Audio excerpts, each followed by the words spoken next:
Chapter 1, Discovering Eberron. You think it's safe. The crackling arcs of energy wreathing the elemental engine cast a pale blue light across the platform. Dela smiled back at him. It's perfectly safe. Rev, haven't you been on a lightning rail before?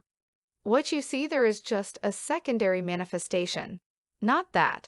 The Warforged soldier's voice was deep and solemn, like a heavy drum. This task, the mountains, the island, the journey into dreams. Rusty says it's impossible. Just because something's never been done doesn't mean it's impossible. It just means it's a problem I've never tried to solve. But safe? No, it's definitely not safe. She reached up, resting her hand on his steel shoulder. That's why I'm bringing you. Rev gave a single, slow nod. A series of clicks emanated from his right arm, a sound quite familiar to Dela. The Warforged was testing his embedded arm blade, preparing it for release. Eberron is a world shaped by the rise and fall of great ancient civilizations. It's a setting scarred by the impact of the last war and defined by the ongoing evolution of magic and artifice. What were the weapons of the last war? How is magic a part of everyday life in the Five Nations? What events of the distant past could play a role in the present day? Ages past. The present is shaped by the past. The shadow of the last war hangs over Corvair, setting the stage for conflicts ahead. But Corvair also bears the marks of struggles far more ancient. The goblins in Sharn's slums are descended from the founders of a mighty empire, and they rightfully feel that humanity stole their homeland. The purging of lycanthropes early in the 9th century strains relations between humanity and shifters. The Church of the Silver Flame was founded at the end of the 3rd century, but it's simply the latest manifestation of a conflict that began at the dawn of time, a battle still fought in the shadows by the fiendish lords of dust and the dragons of the chamber. Eberron, rising from the last war, touches briefly on Eberron's history, but a detailed accounting of the world's 100,000-year recorded history could easily fill an entire book. This section provides an overview of ancient history, focusing on aspects that are particularly relevant to adventurers, presenting echoes of each era that can be seen in the present day and suggesting story elements that could inspire modern adventures. The dawn of creation. Period, dates unknown. Before history began, legend holds. The 3 progenitor dragons created the planes. In a cosmic quarrel, Kyber destroyed Cyberes. Eberron then bound Kyber within her own body, forming the world. No one knows what came before the world's creation. In some accounts, Zoriet once encompassed everything. Some cults of the dragon below assert that the Daelka are simply trying to restore the original balance of reality. Others contend that there was nothing before creation, that the progenitors descended from a higher level of reality, the same unknowable realm that lies above and beyond dollar. But almost all cultures agree on the forces that brought reality into existence. 3 beings wove the planes into existence, then used these concepts as the foundation of the material plane. The giants assert that these 3 beings were some form of Titan, but the common interpretation is that of the progenitor Weums, 3 vast cosmic dragons. Regardless, the tale ends in conflict. After completing the creation of the material plane, Kyber struck without warning and tore Cyberes apart, leaving his remnants drifting in the golden ring of Cyberes around the world. Knowing she couldn't defeat Kyber, Eberron coiled around her, becoming the world itself and binding Kyber within a living prison that holds to this day. Thus, the world as we know it is made from the intersection of Cyberes, Eberron, and Kyber, the dragon above, the dragon between, and the dragon below. While this tale is known to all, some traditions give it more weight than others. In the Five Nations, most consider it a simple metaphor for sky, earth, and the monsters that lurk below. Even those who consider it literal truth, as do many druids, don't worship the progenitors in the same way as they might the sovereign host. Cyberes is dead, and Eberron is the world itself. She's the source of all life, but doesn't actively intervene in any way. However, a few cults, notably among the kobolds of Corvair, do worship the progenitors directly. Whether literal truth or metaphor, the battle of these mighty progenitors took place in the distant past. Its impact upon the present is most importantly this, that there is a present. As this act of creation brought all things into existence, scholars of Corvair have yet to find any relics or records of this time before time. If a story involved an object from a deeper past, it would likely possess vast power and be of tremendous scholarly interest. The Age of Demons. Period, more than 100,000 years ago. During the Age of Demons, myths tell us, Eberron was dominated by the overlords, 30 archfiends who shaped reality to their will. Champions, later known as the Sovereign Host, fought the overlords with an alliance of dragons and quattle. The sacrifice of the quattle bound the overlords with a force that formed the Silver Flame. According to the progenitor myth, Eberron became the world and all natural creatures are her children. But in the first days of the world, the children of Kyber, fiends, aberrations, and other monsters, rose up from the darkness and claimed dominion over the world. The greatest among these were the overlords, immortal archfiends embodying the evils that plague mortals. Each overlord shaped the world to match their whims, and no civilization could challenge them. It was a time of chaos that lasted for untold millennia. The Age of Demons came to an end after an extended war between the overlords and a legendary group of champions, now known as the Sovereign Host. Believed by some to be dragons, by others, gods, or perhaps something else entirely, these rebels raised an army of dragons allied with the quattle, native celestials said to embody the last light of Cyberes. As the immortal overlords couldn't be destroyed, countless quattle sacrificed themselves, their spirits combining into a prison of pure celestial energy that could bind the overlords. Even today, the overlords remain bound and the world protected from immense evil by this force, now known as the Silver Flame. Why does it matter?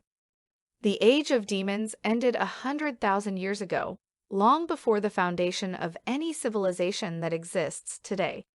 But the time lingers in myth and continues to shape modern life. It's commonly believed that the deities of the Sovereign Host walked the world during this time and physically battled the overlords.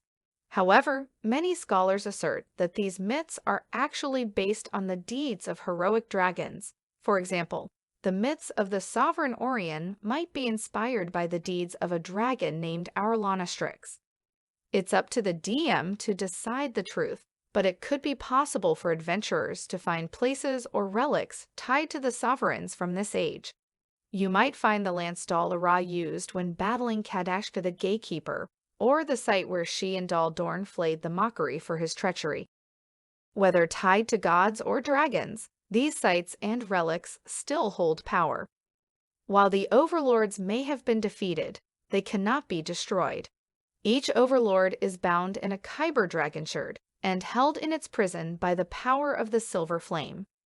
Though bound, an overlord can influence the world in the region around its prison, and there's no official list of all of the overlords or where they are bound.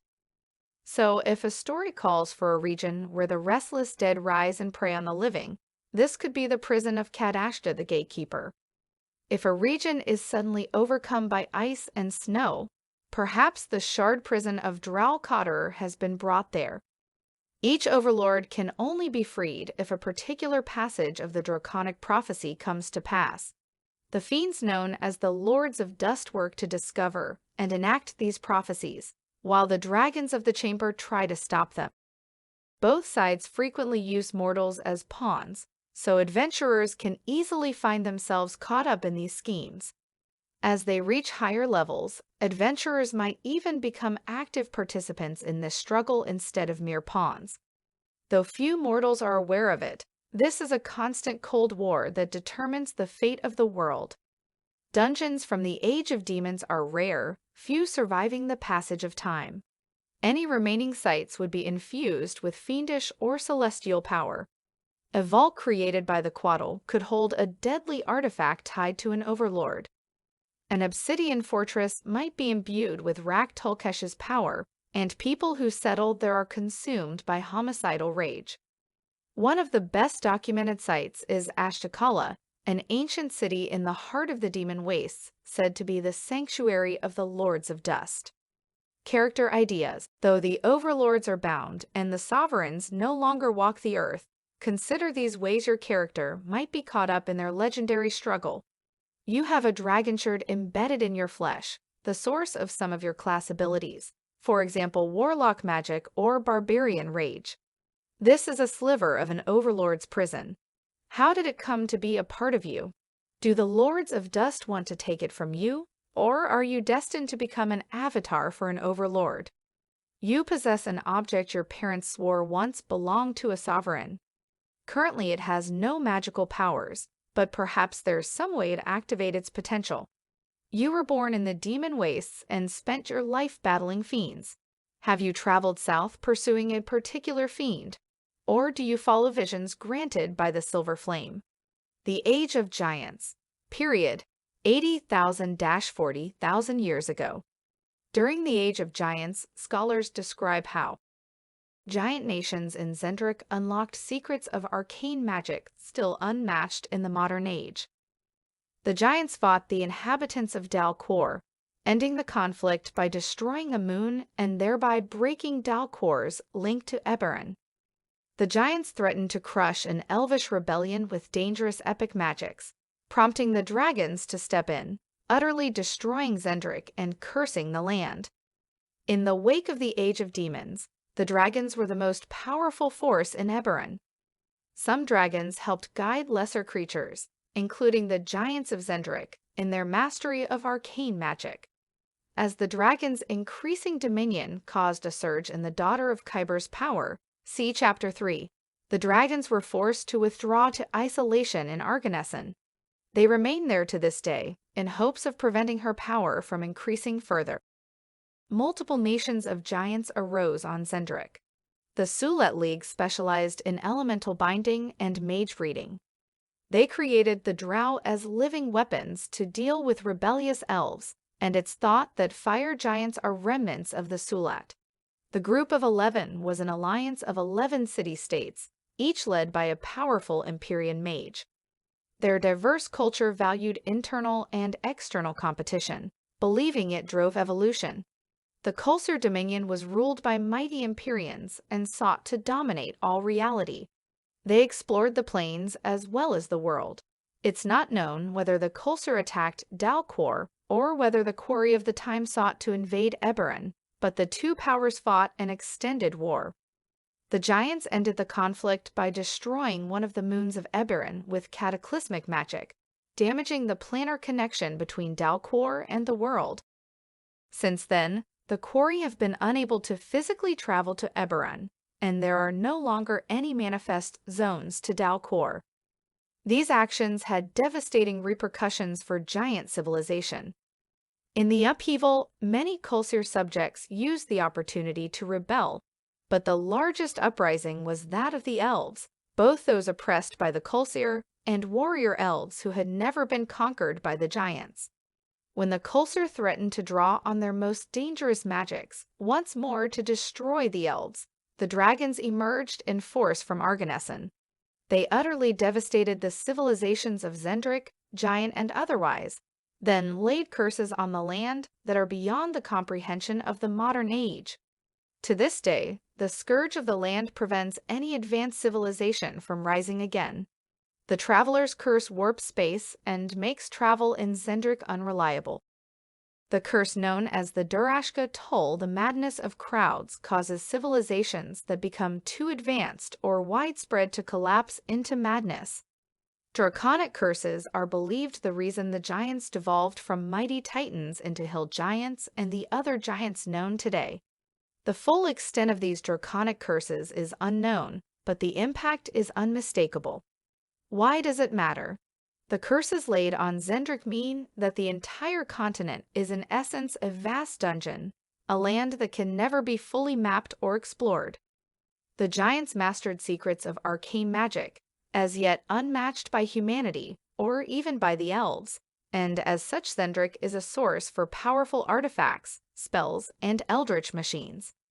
Elemental airships and the development of the Warforged were both inspired by discoveries tied to the ancient giants, and a new find could be just as important. A race to recover a Kulsar artifact could easily drive an adventure, and Sulet weapons could shift the balance of power in Corvair if they fell into the wrong hands. While Zendrik's many curses make it nearly impossible to colonize the land, that doesn't stop people from trying. The city of Stormreach is an outpost on the edge of the unknown, a gateway through which powerful artifacts, unknown magics, and exotic creatures flow into Corvair. Beyond Stormreach lies an intriguing continent of ruins and wonders, waiting to be explored. Character ideas. Though the Age of Giants has faded into legend, consider these ideas how your character might encounter its echoes today. As an elf, you're haunted by trance visions of an ancient city of your distant ancestors hidden somewhere in trackless Zendrik. What is the force that's calling you there? As an artificer, you're on the edge of an arcane breakthrough, but the final piece of the puzzle is tied to the work of the giants. You'll need to search through their ruins for clues. You possess a trinket from Zendrik, a prospector's map, an ancient key tied to an ancient Sulet vault. You own a deed to a small stretch of land outside of Stormreach. Will you try to develop it? The Age of Monsters, period. 40,000-5,000 years ago. During the Age of Monsters, history recounts that elf refugees fleeing the devastation of Zendrik settled in Erenal, birthing the Undying Court, the Arani, and the Tornado. Goblins and orcs dominated Corvair, while dwarves, dragonborn, gnomes, and halflings had a smaller presence and impact on the continent. The goblinoid empire of Dakon flourished for 10,000 years, then was destroyed when the Daelka invaded the material plane. Though the Daelka were defeated, their seeds of madness destroyed the goblinoid civilization. The Daelka conflict destroyed the dwarven realm below. After Zendrik was shattered by the dragons, they remained isolated in Arganessen.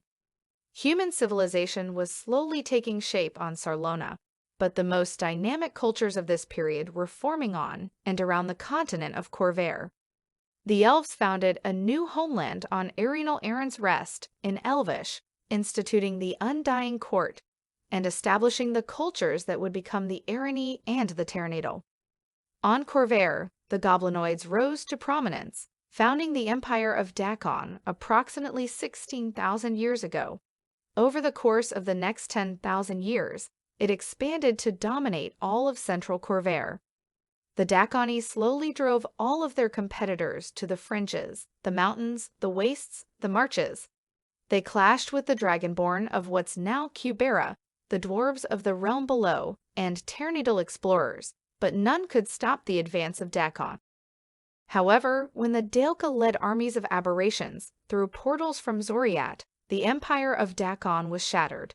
Along with the realm below, the vast subterranean civilization of the dwarves, see Chapter 4. Though this bitter conflict came to an end when Dakoni champions and gatekeeper druids sealed the Daelka in Kyber, the damage inflicted was irreparable. In addition to creating monsters such as Dalgons and doppelgangers, the Daelka unleashed more subtle curses and strains of madness.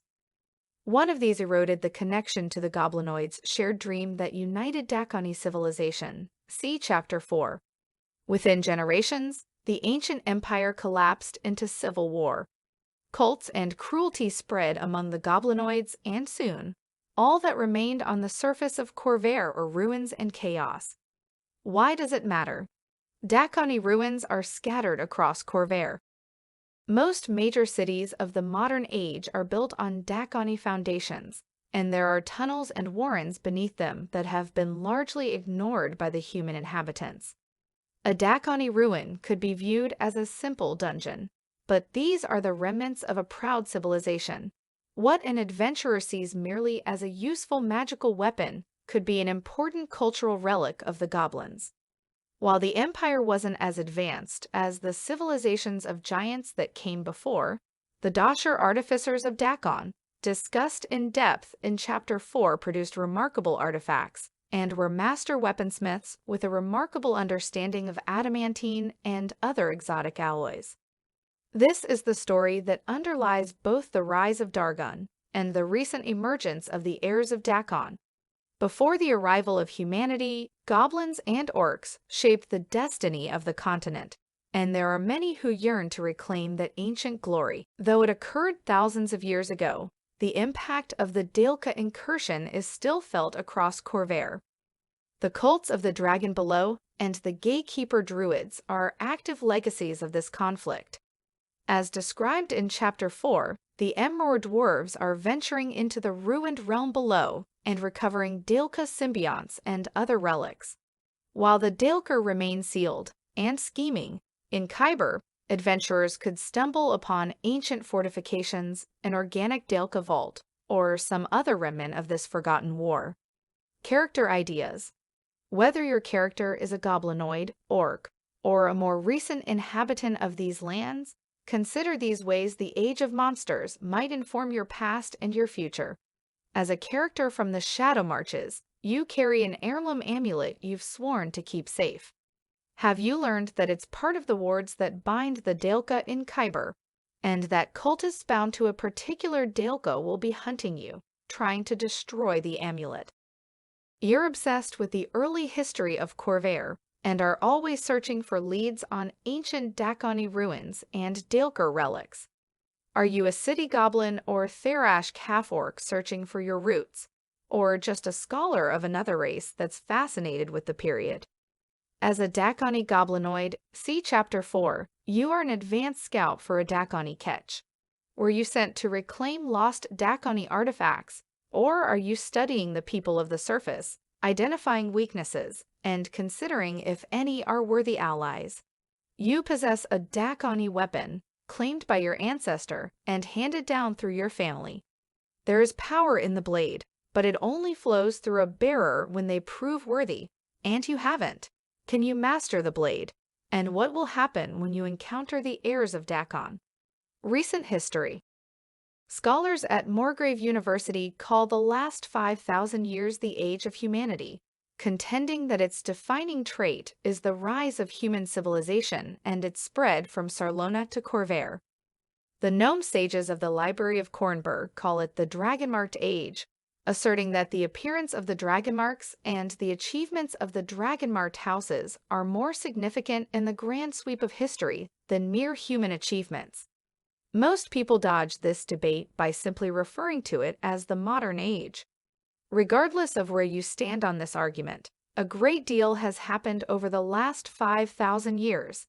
This section begins with an abbreviated timeline, highlights some pivotal moments in Eberron's history, then delves into some of the more interesting events of recent millennia.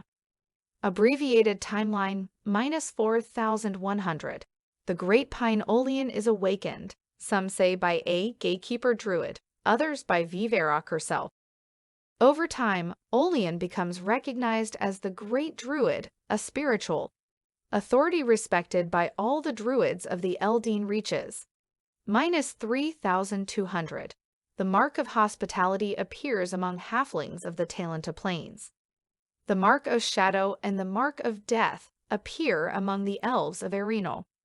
-3000. The adventurer Lazar leads a wave of human settlers from Sarlona to the eastern shores of Corvair, establishing what comes to be known as the Lazar Principalities.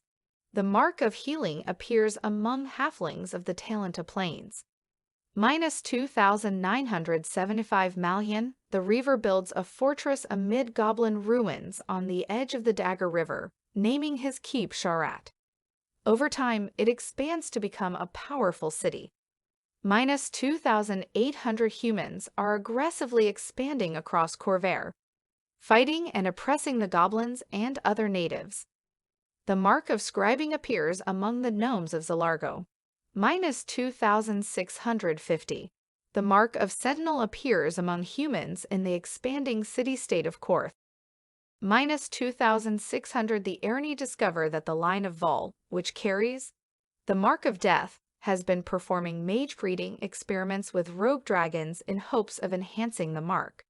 The Undying Court joins forces with Argonesson and completely wipes out the line of Vol. Elves that supported Vol are exiled to Corvair, and the elves of House Fireland choose to relocate there. -2,500. Humans have spread across Corvair, and the city-states that will eventually become the 5 nations are now well established: Descara, Korth, Metrol, Thaliost, and Rote. The mark of making appears among humans of Metrol. The mark of warding appears among the dwarves of the Ironroot Mountains. -2,400. King Breger of Rote destroys the rival city of Sharat, asserting his power over the region. He eventually rebuilds the city and renames it Sharn. -2,000. Can the Conqueror seizes control of Korth and establishes the nation of Kanath. After defeating the remaining goblinoid settlements, he unsuccessfully attempts to conquer Descara, Metrol, Thaliost, and Rote. The Mark of Storm appears among half-elves of Descara. -1,900. The Mark of Passage appears among humans in Thaliost. -1,800. The Mark of Handling appears among humans in Western Thaliost. Adaran monks become voluntary vessels for quarry spirits in Dalcor, creating the Kalashtar. -1,600. In Sarlona, the sundering begins. Over the next 200 years, the quarry use manipulation and greed to stir up riots and wars across the continent.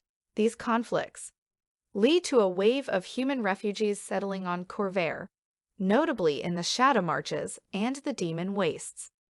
Tiefling and human refugees from Sarlona established the venomous Demesne in what is now Droam.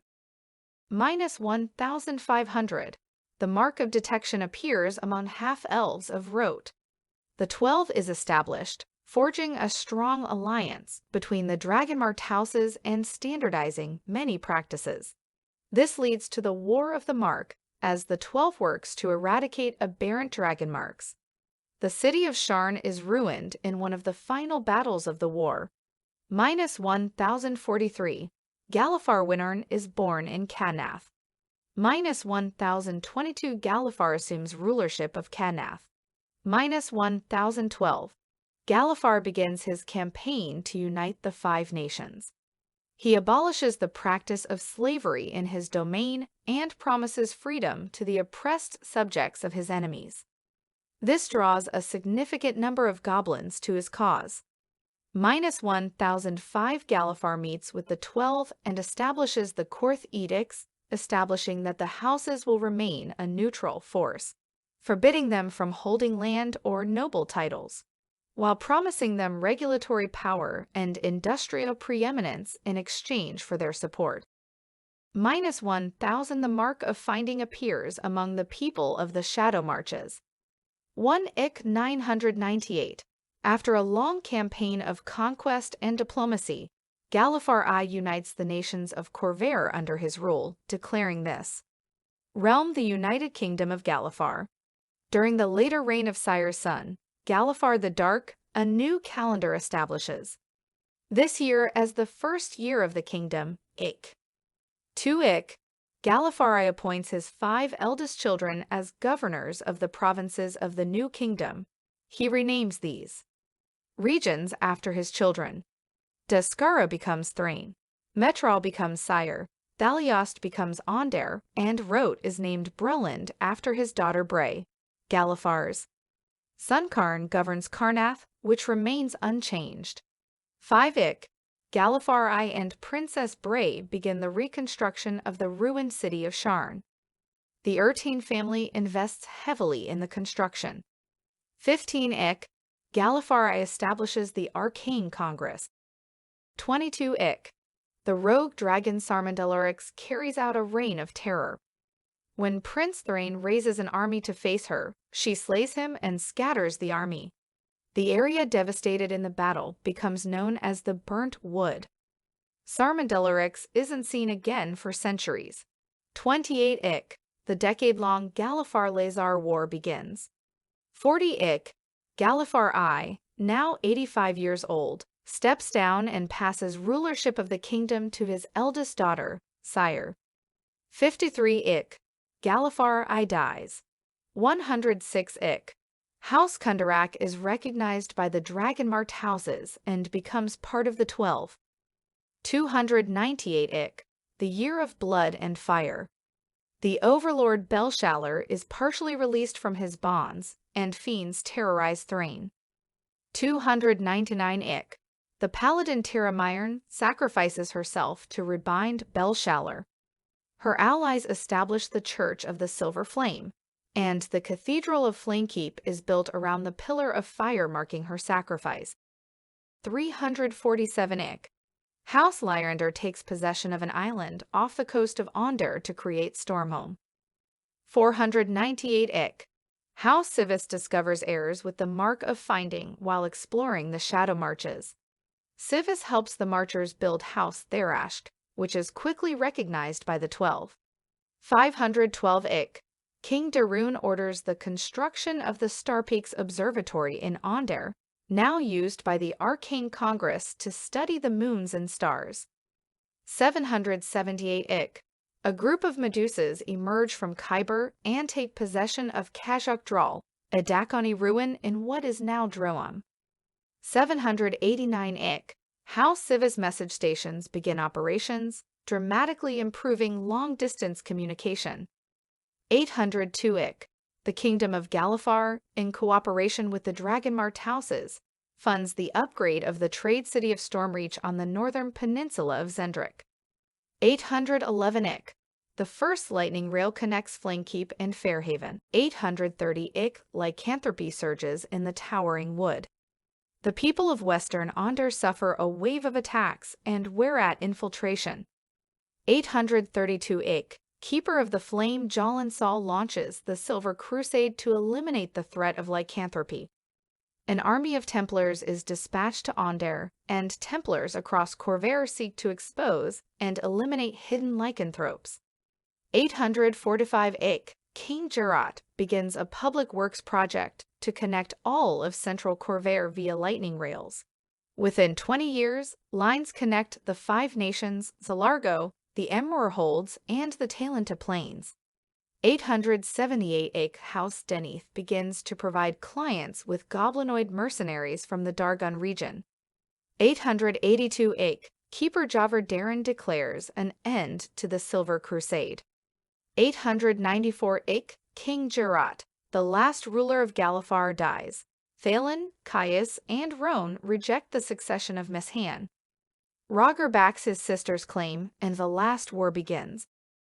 896 King Caius I of Karnath embraces the blood of Vol as Karnath's state religion. The Order of the Emerald Claw is established. 910 Caius Romtu ascends to the throne of Karnath after the mysterious death of Caius I. 913 Miners in the Emrorholds break through into the deeper halls of the realms below. 914 The Emrorholds declares its independence in the First Iron Council. Thalen of Thrain dies, and the Church of the Silver Flame assumes control of the nation. 918 Unknown saboteurs destroy the glass tower of Sharn. 928 Ven Urkeslin leads settlers from the Five Nations to forge the nation of Kubera. 956 Ternidal mercenaries annex eastern Cyre and declare the sovereignty of the elf nation of Vaelnar. 958 The Eldine Reaches declares itself an independent nation under the protection of the Wardens of the Wood and the guidance of the great Druid Olian. 959 The first Warforged Titans are deployed in Cyre. 961 Borinal Erwinarn becomes King of Breland. 962 Solargo formally aligns with Breland. 965 House Cannith perfects the modern-era Warforged, living constructs designed to fight the last war. 969 The mercenary leader Haruk leads a hobgoblin rebellion. The goblinoid nation of Dargun is established. 972 The Shadow Schism. House Tyranny splits off from House Fireland. 976 Regent Morana of Karnath condemns the blood of Vol and restores the sovereign host as the state religion of Karnath. Seeker orders are disbanded, but the Order of the Emerald Claw refuses to disarm, its members going into hiding. 980 Queen Orala's reign over Onder begins. 986 A trio of hags known as the Daughters of Sora Kel arrive at the Great Crag with an army of trolls, ogres, and gnolls. 987 King Boreanal pulls settlers back and seals off the land west of the Greywall Mountains.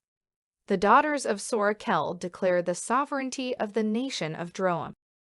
988 House Therash begins brokering the services of monstrous mercenaries from Droam.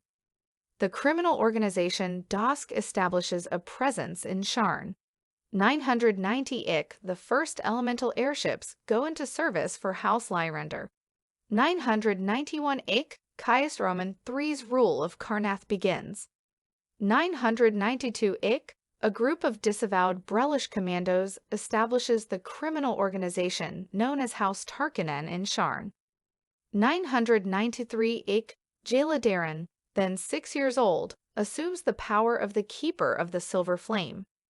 994 Cyre is destroyed, the Mormland is created. 996 the Treaty of Thronehold officially ends the last war. The treaty officially recognizes the nations of Onder, Breland, Thrain, Karnath, the Talenta Plains, Zalargo, Cubera, the Lazar Principalities, the Emror Holds, the Eldine Reaches, Dargun, and Vaelnar. House Cannith is ordered to destroy all creation forges. The remaining Warforged are granted the rights of sentient beings. 998 the default starting point for an Eberron campaign.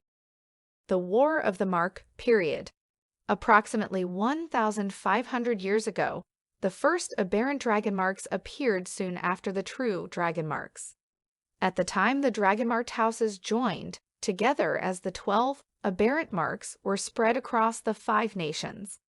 Some members of the 12 truly saw aberrant marks as abominations. Others considered them a convenient scapegoat to unite the houses and strengthen their position. House propaganda and whispering campaigns amplified the perception of aberrant marks as dangerous and uncontrollable. Fear progressed to violence, and in time, to squads of Denith soldiers, Vidali's trackers, and Medani inquisitors, protecting communities from the aberrant threat. Aberrant dragon marks of the time were generally more powerful and dangerous than those of today. The 12 took true stories of innocents harmed by uncontrolled marks and amplified them. Superstition and fear did the rest. The title, War of the Mark, implies 2 even sides, but this was more of a purge than a struggle of equals. Toward the end, however, a few aberrant-marked champions rallied others and challenged the houses. The most infamous were Hollis Tarkanen and the Lady of the Plague, who seized Sharn and declared it a haven for those with aberrant marks. Eventually, the forces of the 12 laid siege to the city. When Tarkanen and the Lady saw victory was impossible, they unleashed the full power of their marks. Tarkanen's mark gave him power over the earth, and he shattered the towers. The Lady of the Plague called vermin up from the depths and spread vile diseases in the ruins. Both the aberrants sheltering in the city and the armies attacking. It perished, and Sharn remained in ruins for centuries before Galifar I finally reclaimed it. Aberrant marks were almost completely eradicated during the War of the Mart. When they reappeared in later centuries, they were far weaker than Hollis Tarkanen's earth-shaking power, but fear and prejudice linger. Over the last century, with no explanation, aberrant marks have begun manifesting with greater frequency and power. The criminal organization known as House Tarkanen has begun organizing and training those with aberrant marks, fearing another purge could lie ahead. Why does it matter? Aberrant dragon marks don't seem to deserve the prejudice. leveled against them. They aren't that powerful, and player characters rarely lose control of their marks. But everyone knows that Hollis Tarkinen shattered the towers of Sharn. The Lady of the Plague destroyed her village as a child, and the Dreambreaker was a monster who drove people mad as amusement. As a character with an aberrant mark, you bear the burden of centuries of superstition, stories encouraged and exaggerated by the 12. And the leaders of House Tarkinen point to the War of the Mark as a possible path the future might take. If you have an aberrant mark, will you join House Tarkinen and prepare to fight the 12? Or will you try to change public perception and fight the fears? The Kingdom of Galifar period 1-894 Ik. Karn the Conqueror failed to unite Khorvaire by force, but centuries later, his descendant Galifar Winarn succeeded. Through might and clever diplomacy. Galifar didn't just want power, he wanted to build a better world, and on many levels he succeeded. He abolished slavery and instituted laws that promised justice for all. Over time, the kingdom would promote public education and the rise of the merchant class. It can be argued that Galifar stumbled in giving the Dragonmarked houses too much economic power. While the Korth edicts prevent Dragonmarked heirs from holding lands or titles, they also lay the foundation for the near monopolies the houses hold today. Galifar can also be faulted for his precarious system of succession. By this tradition, the children of the reigning monarch served as governors of the 5 provinces, with the eldest governing Cyre. The previous governors served as regents until an heir came of age, at which point they were expected to step aside. This system led to multiple rebellions and attempted secessions over the course of history, the last war simply the largest and last of them. Why does it matter? A century of brutal war has divided the people of the 5 nations, but they are still united by a host of common laws and customs, the legacy of Galifar. And there are still many who look back to Galifar as a golden age, who would be willing to go to war again for a chance to return to that supposed paradise. Many of the institutions that define the nations, the Arcane Congress, the King's Citadel, Rekenmark Academy, were originally dedicated to the common good of Galifar. Members of the longer-lived races, such as elves and dwarves, likely trained at these institutions, regardless of the nations they serve today. The Silver Crusade period, 830-882 Ik. Before the 9th century, lycanthropy was largely just a fearsome legend. Lycanthropes were known in the wilds of Khorvaire, but few people had ever seen one. Most commoners thought lycanthropes and shifters were the same thing. Early in the 9th century, something changed. The curse of lycanthropy became more virulent, and its victims were driven to ever more extreme behavior. Werewolf attacks and wereat infestations became an increasing problem in Western Onder, and by 830 YK, some feared that an apocalyptic threat was brewing in the Towering Wood, that any day a horde of lycanthropes could sweep across the land and destroy all civilization. In 832 Ik, Keeper of the Flame Jalin Sol declared that lycanthropy corrupted the soul itself and must be completely eliminated. Members of the longer-lived races, such as elves and dwarves, likely trained at these institutions, regardless of the nations they serve today. The Silver Crusade period, 830-882 Ik. Before the 9th century, lycanthropy was largely just a fearsome legend. Lycanthropes were known in the wilds of Khorvaire, but few people had ever seen one. Most commoners thought lycanthropes and shifters were the same thing. Early in the 9th century, something changed. The curse of lycanthropy became more virulent, and its victims were driven to ever more extreme behavior. Werewolf attacks and wereat infestations became an increasing problem in Western Onder, and by 830 YK, some feared that an apocalyptic threat was brewing in the Towering Wood, that any day a horde of lycanthropes could sweep across the land and destroy all civilization. In 832 Ik, Keeper of the Flame Jolin Sol declared that lycanthropy corrupted the soul itself and must be completely eliminated. An army of Templars was dispatched to Onder, and servants of the flame across Corvair were ordered to be vigilant and root out lycanthropes in hiding. And so they did. The Silver Crusade lasted for nearly 50 years. The first 2 decades were a brutal, bloody campaign. The lycanthropes were massing in great numbers on the edge of the towering wood, now part of the Eldine Reaches, driven by some unknown evil. Most sages believe it was an overlord on the verge of breaking its bonds. The Templars were outmatched. The lycanthropes were cunning and could quickly replenish their numbers, and they intentionally stirred up conflict between Templars and shifters. But after decades of bitter conflict, the tide slowly turned in favor of the Templars. And somehow, the power of the curse was broken. Lycanthropy continued, but its effects weren't as strong, its victims not so driven to darkness. While the true threat was dealt with, the peasants of Onder had suffered through decades of terror and sought a greater revenge.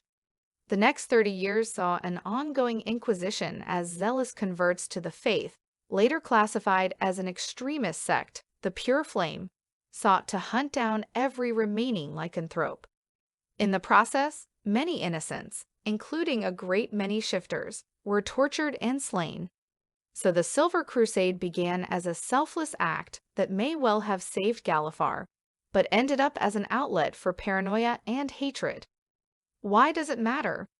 The Silver Crusade is a classic example of a virtuous act with bloody consequences. It highlights that the goals of the Silver Flame are to protect the innocent, but fear, greed, and anger can lead reasonable people astray.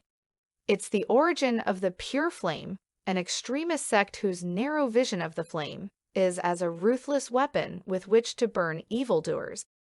It has created a deep rift between shifters and followers of the Silver Flame, and hurt the reputation of shifters everywhere. In the wake of the Silver Crusade, lycanthropy is considered to be a serious public health risk. Templars deal with any confirmed lycanthropes. When possible, they seek to apprehend and cure them, but lethal force is always an option. Lycanthropes can find a safe haven in Droam, especially with the Dark Pack, and there are still a few scattered thropes in Stormreach, Cubera, Dargon, and other frontier nations. If you're playing a follower of the Silver Flame or a shifter, think about your view of the Silver Crusade. Likewise, if you're from Onder or the Eldine Reaches, consider if your family suffered during the lycanthropic terror. Untold History. Galifar stood for almost 1,000 years before collapsing into the last war. This section has highlighted some particular moments in history that can be used as inspiration for adventure. But both in this book and in the wider canon of Eberron lore, there are vast stretches of time that remain largely undeveloped. Within your campaign, whether as player or dungeon master, feel free to develop and explore additional moments of history if they enhance the stories you want to tell. The Untold History table provides a starting point for ideas. As a dungeon master, this can be a way to add depth to a story. Have the players arrived at a currently unremarkable inn? Perhaps 200 years ago, that inn was the headquarters of an alliance of peasants that rose up against the monarchy, only to be brutally suppressed, and they still don't think much of characters with the noble background, or in developing a character. Perhaps one of your ancestors was a wizard who made an important arcane breakthrough, only to have it covered up by the Dragonmarked houses. The crucial point is that established history is a place to start, nothing more. Use the ideas presented here when they can help you, but always feel empowered to expand the world and develop the history of your Eberron, even if it may not match official sourcebooks that come out in the future. Untold History table. Roll a d12 3 times for a triggering event, a connection, and a which was scenario. Triggering events. 1. A religious schism or heresy. 2. A rebellion or uprising. 3. An assassination or terrorism plot. 4. An arcane breakthrough. 5. An important speech. 6. A major riot or series of riots. 7. A brutal battle. 8. A supernatural disaster. 9. A natural disaster or plague. 10. An inquisition or purge. 11. A succession crisis. 12. An act of espionage exposed. Connected to 1. The Church of the Silver Flame.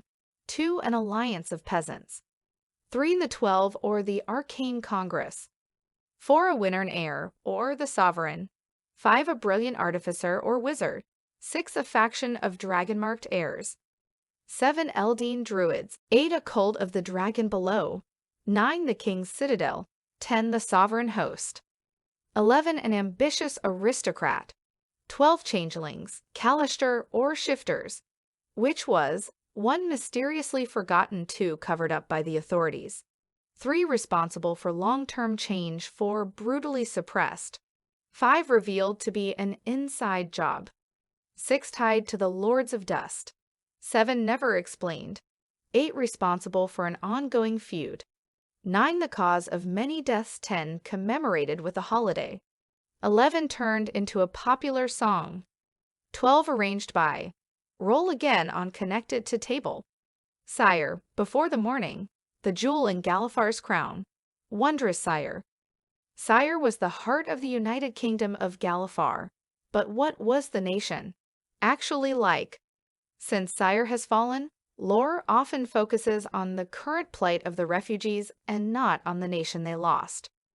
As a Cyren character, what are the memories you treasure?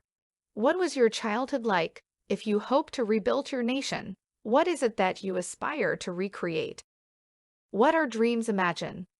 Galifar Winarn was a military genius, but it was his eldest daughter Cyre, twin to Onder, who imagined the warring nations working together as a single family, Carnathy might, Deskari faith, and the wisdom of Thaliost working together for the greater good. In crafting the map of the United Kingdom, Galifar declared that Cyre would be the heart of the realm. His daughter would govern the province and have all that she needed to pursue her vision. The crest of Cyre is a crown and bell on a green field above a hammer and bellows, the seat of the crown, the bell that rings in change, and the tools to build. The future. Cyre's motto captures the heart of this nation and its people. What our dreams imagine, our hands create. The provinces of Galifar largely retained the cultures and traditions of the nations they had once been. In many ways, their differences were reinforced and celebrated. Each nation was given one of the pillars of the United Kingdom: the Arcane Congress in Onder, the King's Citadel in Breland, Rikenmark Academy in Carnath, the Grand Temple of Thrain. Cyre was the exception. Rather than building on the existing culture of Metrol, Cyre drew experts and artisans from across Galifar. Instead of being the center of any one discipline, Cyre was the nexus where all of these things came together, the best of what Galifar could be. When the Arcane Congress perfected the ever-bright lantern, Metrol was the first city whose streets were lit with them. Soldiers trained in Rikenmark, but the finest warriors served in the Vermishard Guard, while Metrol was the showpiece, a city of wonders. This principle was applied across central Cyre. With education, art, even agriculture, Cyre displayed the best of what Galifar could accomplish. This continued and evolved over centuries. Cans are tough, Thrains wise, Brelanders industrious, Ondarians clever. The people of Cyre can trace their roots to all of these nations, believing they share these strengths, and beyond that, Cyren strive to be creative, innovative, and artistic. Cyre's artistic, and some might say whimsical, temperament was balanced and sustained by the presence of House Cannith, based in the great city of Making. Many of Cannith's greatest forgeholds were spread across Cyre, providing a practical industrial foundation that supported the wonders of Cyre, and those wonders took many forms. Where the Arcane Congress of Onder focused on the practical applications of magic, the Winarn Institute of Cyre explored the artistic potential of the arcane. Metrol was a city of light and marvels. Visitors could speak to illusions of past heroes and kings or watch reenactments of historic moments. It's said that no one ever went hungry in Metrol, nor felt the bite of winter. Sirens say that this reflects the generosity and selflessness of the Siren spirit. Critics point out that these social projects were only possible because of the taxes paid by the people of other provinces. Certainly, Cyre held the wealth of Galifar and had a standard of living higher than any other province. Was this decadence, or was it a work in progress, a model that could have someday been applied to all nations? There's no way to know. Sirens mourn what was lost. The people of other nations criticize the Siren lifestyle as parasitic. What our dreams imagine, our hands create, but bitter outsiders point out that while Siren hands may have built, they used resources gathered by the hard work of others. This bitterness was further fueled by Galifar's traditions of succession. Following the example of Galifar I, the monarchies, children served as governors of the 5 provinces. The eldest governed Cyre, and on the death of the monarch, they would take up the crown and their children would take over the governing positions of each province. The prior governors would serve as regents until children were of age and after that, as advisors. When a monarch lacked 5 children, the previous governors would maintain the posts. But the principle was simple. Cyre was the heart of Galifar, and all else would shift around it. Outer Cyre, Galifar's goal with Cyre was to create something new, a culture combining the best aspects of the other nations. In the newly forged Thrain, Onder and Breland, the people kept their old traditions and ruling families were often incorporated into the new governing structure. Similarly, Galifar preserved the customs of his homeland of Canath. But in the old Kingdom of Metrol, which covered an area roughly the size and shape of the modern Mournland, the old systems and rulers were pushed aside to make room for Cyre's dream. Some of the noble families of Metrol embraced this new path. Others were resettled by Galifar, granted authority over regions that had previously existed as independent frontiers. Southern Cyre covered what is now Dargun. Largely unsettled when Galifar was founded, it persisted as a backwater in the shadow of the kingdom. Its people ultimately prospered and took pride in their identity as Sirens, mimicking the customs of the central kingdom. However, they had little of the wealth invested in the north or the wonders that came with it. There were ongoing clashes with goblins, a few severe, but the Galder goblinoid clans largely remained in the mountains and dark places until the last war. Eastern Cyre, now Vaelnar, was effectively a separate nation with a dramatically different culture and values. It was arguably Galifar's greatest failing. The region had first been settled by immigrants from the Cunnan region of western Sarlona. Galifar I wanted the lands of Old Metrol, so he instead gave its nobles authority over Eastern Cyre, setting them as the feudal overlords of the Cunnan settlers. The Blade Desert served as a physical and cultural divide, and after granting the nobles their lands, Galifar largely ignored them. The noble families thus held to the old traditions of Metrol, rather than embracing the new culture of Cyre. Many were petty and proud, dissatisfied with the arrangement, and cruelly took it out on their Cunnan subjects. Some wonder why it was so simple for the elves to seize control of Vaelnar. First and foremost, it's because the Cunnan people had no love for their Siren rulers, generally called thrones, and many feel they are actually better off under the new regime. Cyre and the Last War. Under the reign of King Jurat, Cyre continued to shine.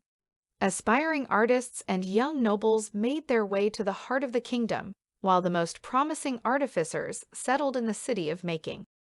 King Jurat lavished attention on Cyre, expanding the Vermishard Palace, working with House Orion to expand the lightning rail within Cyre, and spending hundreds of thousands of Galifars on the Wintern Institute of Art and the Cathedral of the Sovereign Host. Following the death of Jurat, the kingdom of Galifar spiraled toward war. Initially, Siren morale was high.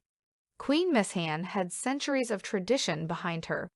Everyone knew that Cyre had the best of everything: the finest wizards, the best soldiers, the foremost artificers. And on one level, this was true, but a single unit of exceptional soldiers means little when set against the martial cultures of Canath or Thrain.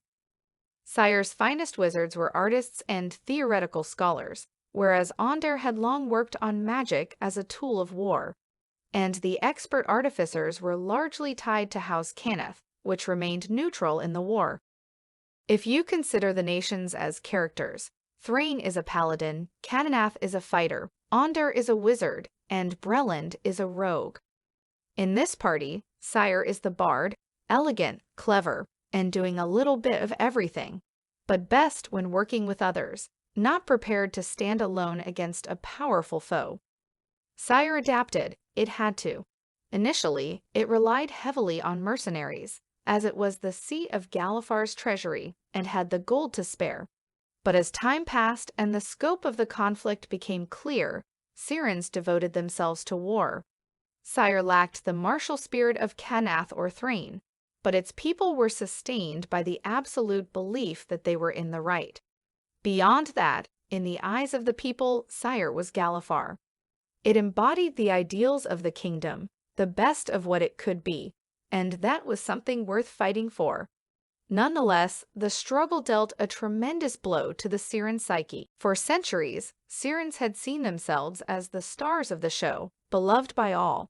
Now all hands were raised against them, and some, at least, could see their former beliefs as arrogance and narcissism. Cyre had indeed had the best of everything, but because it was freely given.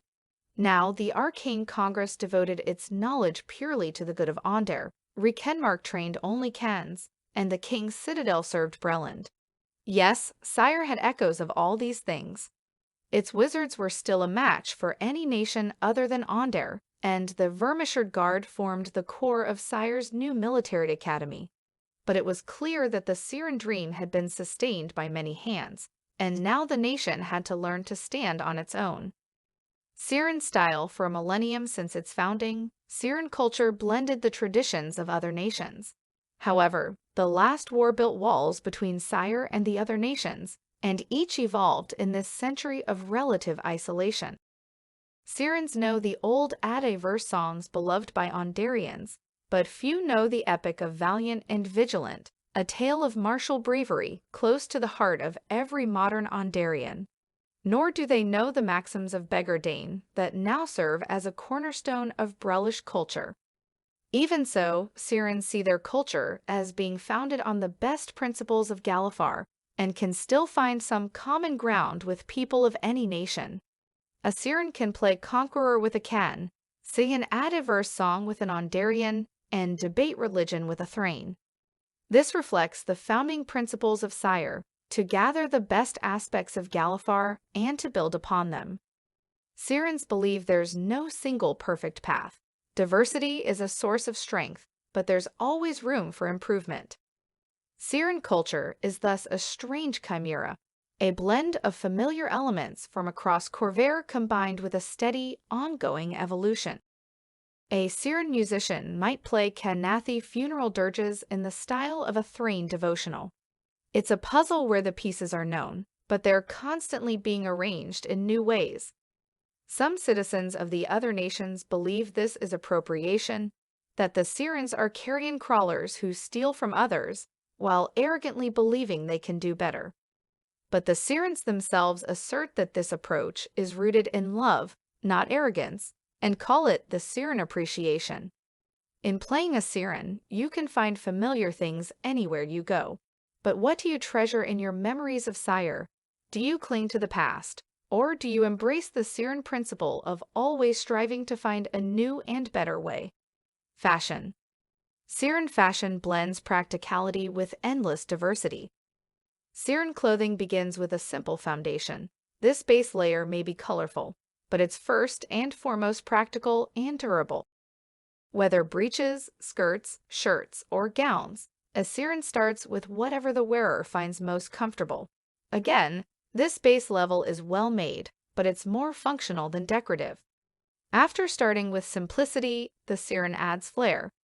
Cloaks and gloves are both integral parts of Cyren fashion. Gloves can be short and sturdy for work or war, or long and decorative for more formal occasions. Cloaks likewise vary between the practical and decorative. A heavy cloak for traveling, a short cape for casual socializing, and a long, light cloak with a glamour weave lining for an evening at the grand stage. In addition to clothing like gloves, boots, and cloaks, jewelry and other accessories are important parts of Cyren fashion. Often made from copper, leather, wood, or glass, Cyren jewelry is not a display of wealth, but rather a way to express individuality. Feathers and bells are also common accessories. There is a Cyren dance that involves belled bracelets and anklets. Finally, masks are often worn at formal or festive occasions. Cyren masks aren't intended to conceal identity or intent. Rather, they are a way of enhancing identity and expressing a mood. Traditionally, Cyren fashion is filled with color, often accentuated with glamour weave. In the wake of the last war, many Cyrens have adopted mourning wear, clothing cut in the Cyren style, but entirely in black. Others celebrate their nation by preserving its styles. Because of the emphasis on durability, your Cyren character may still have the clothes they were wearing on the day of mourning. What was that outfit? And do you still wear it? Do you favor a mask? And if so, what is its design? Cuisine. Cyren cuisine reflects the Cyren principles of working with the best of all traditions while continuing to explore. In many ways, this is similar to the Sharn fusion found in the City of Towers, and a number of Cyren refugees are rising stars in Sharn's culinary scene. Cyrens blend the Thrakel spices of Thrain with traditional Ken stews, and add the heat of southern Breland to the delicate pastries of Onder. While many refugees cling to family recipes as a way to remember the fallen nation, others continue the tradition of Cyren appreciation, adopting new favorites from the place they found shelter and looking for ways to improve them. Magic. Traditionally, Cyrens viewed arcane magic as an art form as well as a practical tool. This lent itself to a wider study of illusion and enchantment than found in other nations. But it's also about the presentation of magic, regardless of its school. Whether Magerate, Bard, or Wizard, Cyrens often put more show into the performance of magic than even the Ondarians. For a wizard who studied at the Winern Institute, somatic components are almost a dance, while verbal components have the cadence of song or poetry. This echoes the Cyren love of flowing capes and cloaks. As a Cyren spellcaster, you are truly a student of arcane arts. Consider how your casting reflects this. Cyren religion. The Silver Flame had some devoted followers and temples in central Cyre, though the sovereign host was the dominant faith. However, religion is driven by faith and tradition, and Cyrens have always been encouraged to question and search for new paths.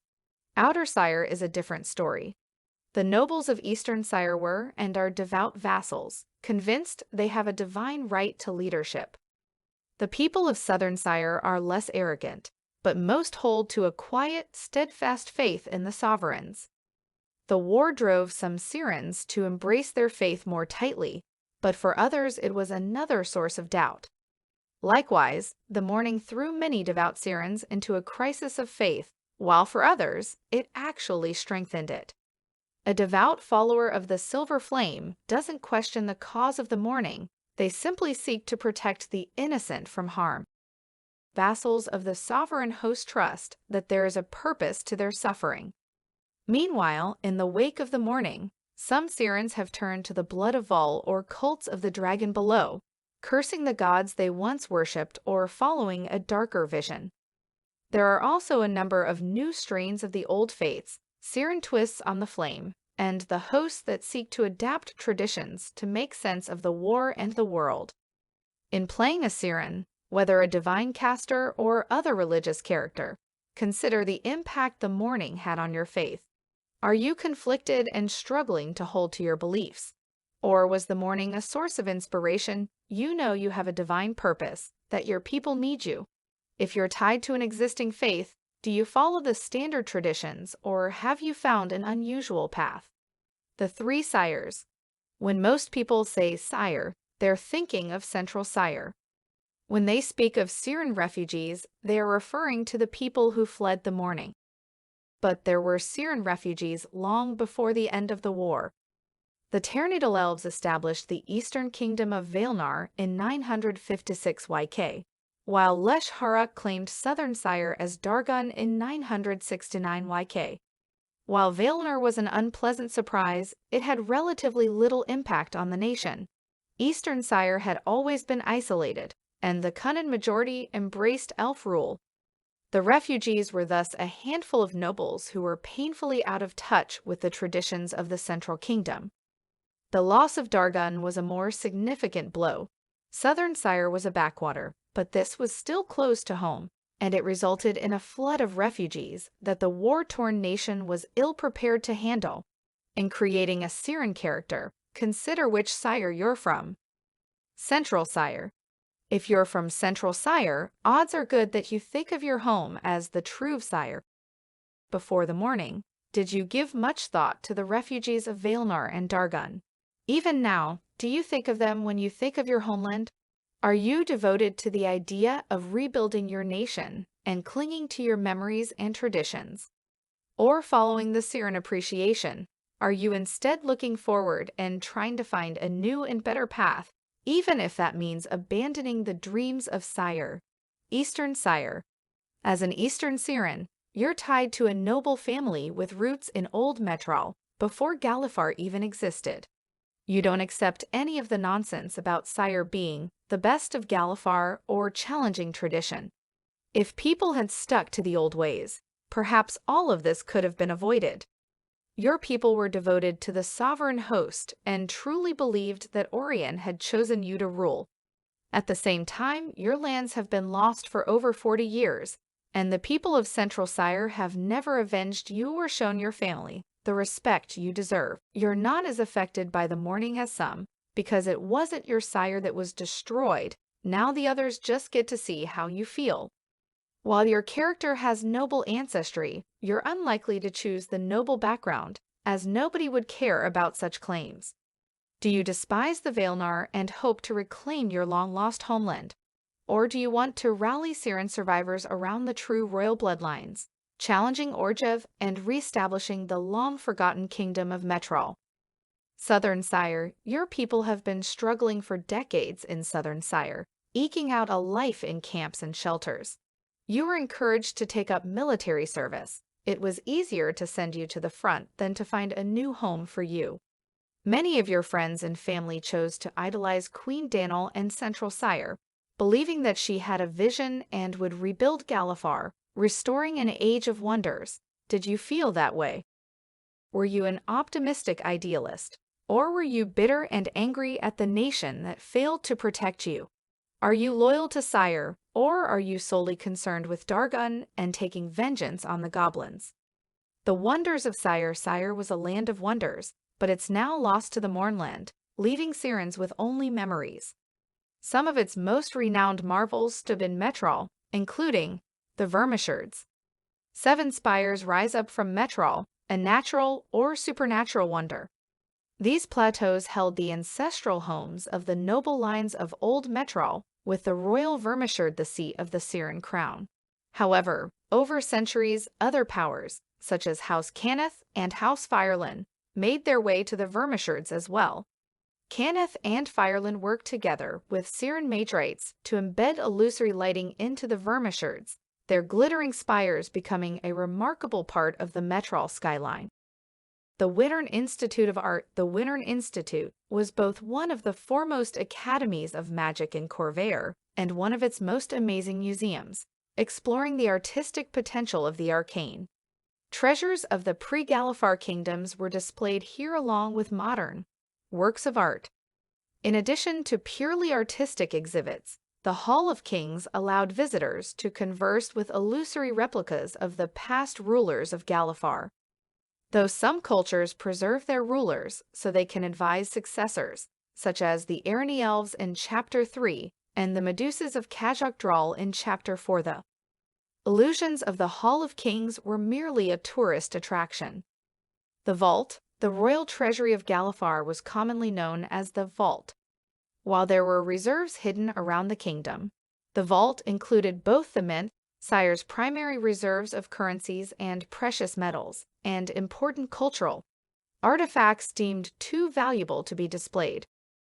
Salvagers have dreamed of finding this golden palace, but there are some stories saying that the vault no longer remains where it was built, but is actually missing. The Mourning had strange effects on Metral, and it's possible the vault was simply physically displaced, or it could have fallen into another plane. The Cathedral of the Sovereign Host. Following the spread of the Church of the Silver Flame in Thrain, the Cathedral of the Sovereign Host became the primary seat of vassal devotion on Galifar. Many of the rulers of Galifar would build an addition to the cathedral as a way of showing their piety. By the reign of King Jurat, it was a wonder. Indeed, 9 colossal statues encircled the temple illusory. Displays within depicted scenes from the faith, and it held a vast collection of relics and artifacts. The fate of the cathedral and its treasures remains unknown. Countless wonders.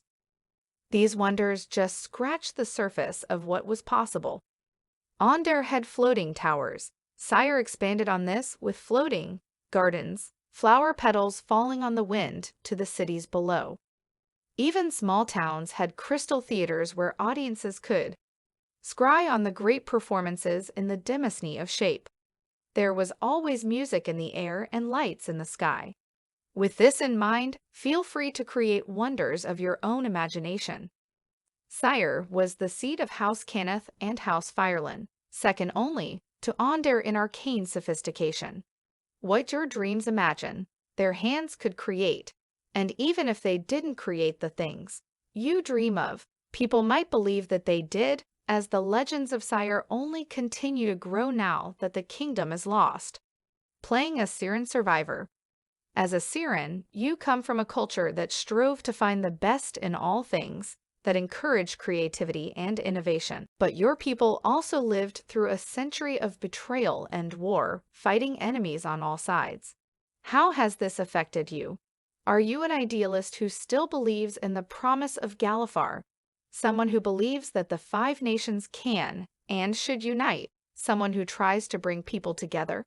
Or do you curse the traitors who betrayed Miss Han and doomed Galifar? Are you scarred by the memory of the Mourning and determined to reclaim your homeland or rebuild it somewhere else? Or are you always looking forward to what happens next? Do you have any living relatives? And if so, where are they now? And what is their situation? Will you send money to your family? In High Walls or New Cyre, or are you alone in the world? Where was your home, and what did you leave behind? Is there anything you wish you could recover from the Mournland? Whether something with practical value or simply sentimental. What do you still possess that reminds you of Cyre? The Last War shaped the modern age. Eberron, rising from the last war, explores the bitter grievances lingering after a century of strife and discusses options for running campaigns set during the war itself. The 3rd edition sourcebook Forge of War presents a detailed timeline for the war. This section expands on the tools of modern warfare and the ways in which this conflict might shape a character. At a glance, Corvair can appear medieval. Soldiers carry spears and swords, and Thrain is renowned for its archers. But magic is a central part of life in the 5 nations, used for communication, transportation, entertainment, and war. What weapons were employed on the battlefields of the last war? What forces can be found patrolling the borders? And what were some of the major innovations of the last war? To clarify what lies ahead, this section does not present a system for running mass combats. Rather, it explores the tools and tactics used in the last war so that adventurers can incorporate those elements into the story. This allows for an adventure in which the heroes have to make their way through a field of blast discs or must seize a siege staff to halt bombardment. But this section doesn't include a system detailing artillery spotting and the accuracy of sustained bombardment. It explores the tools of the last war with the intent that they could appear in traditional adventures. Arcane artillery wands, staffs, and rods are well-established weapons in the world of Eberron. Similarly, arcane artillery doesn't employ any sort of physical projectile, relying solely on magical energy, but rather than a small weapon one person can easily carry. Arcane artillery refers to a variety of larger arcane foci that can increase the range and area of magical attacks. Likewise, the war employed magical explosives such as blast discs that could wreak devastation by triggering a previously stored spell. As a general rule, the everyday magic of the 5 nations encompasses spell effects of up to 3rd level, while 4th and 5th level effects exist. They are rare and remarkable. This means that effects like Wall of Force could be seen on the battlefield, but were exceptional and rarely deployed, while blasts of fire and lightning were more common. Operating arcane artillery. While a specially trained spellcaster must operate arcane artillery, more than one person can assist with its operation, allowing a team to prime, aim, and fire in a single round. All attack rolls and saving throws are based on the spellcasting ability of the operator firing the weapon. When arcane artillery is used to target someone at long range, any attack roll has disadvantage, and any saving throw against the spell effect has advantage. Using these weapons requires specialized training, similar to that of an artificer or mage-rite.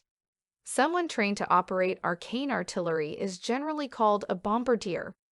A typical bombardier may use the mage-rite stat block, but they also know one or more spells that they're only able to cast using a focus, such as a siege staff or long rod. So an Ondarian specialist might be able to produce cloud coal through a focus, but not cast the spell on its own. Bombardiers don't use spell slots when casting these spells. Instead, they prime the weapon using a dragon-shard solution known as the Breath of Cyberes. However, player characters are more versatile than mage-rites or bombardiers.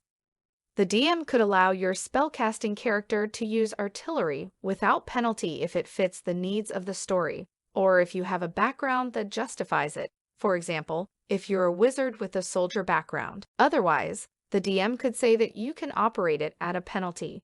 You can't cast spells or make attacks at long range.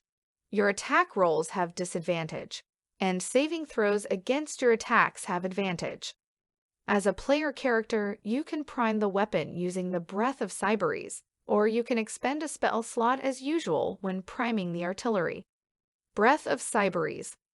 Wondrous item, common. Arcane artillery requires a powerful surge of magical energy to fuel the attack. Wizards and other spellcasters can prime arcane artillery by expending a spell slot, but bombardiers don't have spell slots. Instead, a bombardier charges the weapon by using the Breath of Cyberes, a small globe containing a highly refined solution of dragon shards, held in a suspended state. While priming arcane artillery, the operator crushes the Breath of Cyberes against an engraved brass plate. The sphere dissolves and the weapon is charged. House Cannith has been developing traditional staffs that can be charged using Breath of Cyberes. It takes an action to dissolve the breath on the charging plate, restoring 1d4 charges to the staff. Cannith Artificers are working to adapt other charged items to use Breath of Cyberes. Siege Staff, huge arcane artillery, staff, requires attunement by a spellcaster. Armor class, 15 hit points, 120. Damage immunities, poison, psychic. Siege staffs, the primary form of arcane artillery, are made of wood, typically around 15 feet long, engraved with mystic sigils and inlaid with dragon shards. Activating a siege staff takes 3 actions: 1 to prime the staff, 1 action to aim it, and 1 action to release the spell. There are several basic models, each of which serves a different purpose. When activated, it produces one of the following effects, determined by its model. Blast Staff. This model was typically used to bombard mass troops or villages, unleashing a wide burst of energy. It has a range of 300/1,200 feet and targets all creatures within a 60-foot radius sphere. This attack deals 9 2d8 force damage or half on a successful dexterity save. Force Staff. This model releases focused blasts of pure energy. Developed late in the war, these were primarily used to target fortifications, warforged titans, and airships. It has a range of 600/2,400 feet and deals 4 8d10 force damage. Focus Staff. This model amplifies the spells cast by an attuned spellcaster. Any spell that requires an attack roll or saving throw can be cast through this model of siege staff. The range is magnified by a factor of 5, with a long range of up to 10 times the spell's standard range. So a firebolt cast through a siege staff has a range of 600 feet and a long range of 1,200 feet. The spell's area of effect is doubled. If the spell normally affects a single target, it instead affects a 20-foot radius sphere. If the spell normally requires an attack roll, targets must instead make a dexterity saving throw. On a successful save, the target takes half damage and suffers no other effect. Long Rod, Large Arcane Artillery, Rod, requires attunement by a spellcaster. Armor Class, 15 hit points, 40 damage immunities, poison, psychic. A long rod is a more portable version of a siege staff, measuring around 8 feet long. Including the stand required to brace it, it weighs close to 350 pounds. It takes 5 actions to set up a long rod, and the same to tear down for transport. Once set up, it takes 1 action to prime the rod, 1 to aim it, and 1 to fire it. Any spell that requires an attack roll or saving throw can be cast through the long rod. The range is magnified by a factor of 3, with a long range of up to 6 times the spell's standard range. The spell's area of effect is increased to 150%. If the spell normally affects a single target, it instead affects a 10-foot radius sphere. If the spell normally requires an attack roll, targets must instead make a dexterity saving throw. On a successful save, the target takes half damage and suffers no other effect. Enhanced Artillery. While Arcane Artillery is a powerful force, there's still a place for mundane siege engines that use physical projectiles, described in Chapter 8 of the Dungeon Master's Guide. The ballista, mangonel, and trebuchet are all common forms of artillery, seen on both the battlefield and on warships. However, just as a Thrain archer may have used an enchanted bow, the siege engines of the last war are enhanced with magical power, animated engines. A siege engine can be partially animated, speeding its use. Generally, an animated engine loads itself while the crew aims it, requiring only 2 actions. To fire an animated ballista or 3 to use an animated mangonel. House Cannith also manufactured fully animated siege engines capable of self-aiming. Such an engine required the same number of actions to aim and fire as a crewed engine. It simply had no need of a crew. However, these engines could only follow simple instructions and had little ability to adapt, requiring clear, absolute orders to be effective. Continue to attack the North Tower until it is destroyed. Cannons. A cannon is a weapon that can inflict significant, bludgeoning damage at great distances. As noted in the Dungeon Master's Guide, a cannon doesn't have to use gunpowder, and those used in the last war did not. The most common form of cannon is the elemental cannon produced by the gnomes of Zilargo, which uses the essence of a bound earth elemental to project stone cannonballs with tremendous force. Zilargo began supplying Breland with these weapons toward the end of the last war, while Cannith and the 5 Nations experimented with other cannon models. The siege staff typically filled this role on the battlefield. Enchanted ammunition. Ballista bolts and mangonel missiles are often enchanted with spell effects that trigger when the bolt strikes its target. This effect is in addition to the standard damage inflicted by the siege engine. Explosive ammunition affects a 30-foot radius sphere centered on the impact of the bolt. Any creature in the area must make a DC 15 dexterity saving throw, taking 3d6 damage on a failed save or half as much damage on a successful one. Typically, explosive ammunition deals fire damage, igniting flammable objects that aren't being worn or carried. However, Kanathi deathbolts deal necrotic damage and only harm living creatures, while Thrain-Tira's tears deal radiant damage. Summoning ammunition conjures creatures around the point of impact. Ondarian firestones produce a temporary flaming sphere that randomly rolls around the area of impact. Zillbinders developed a more powerful form of this. Ammunition which casts conjure elemental on detonation, but it is extremely costly and rare. Panic stones force all creatures within a 90-foot radius.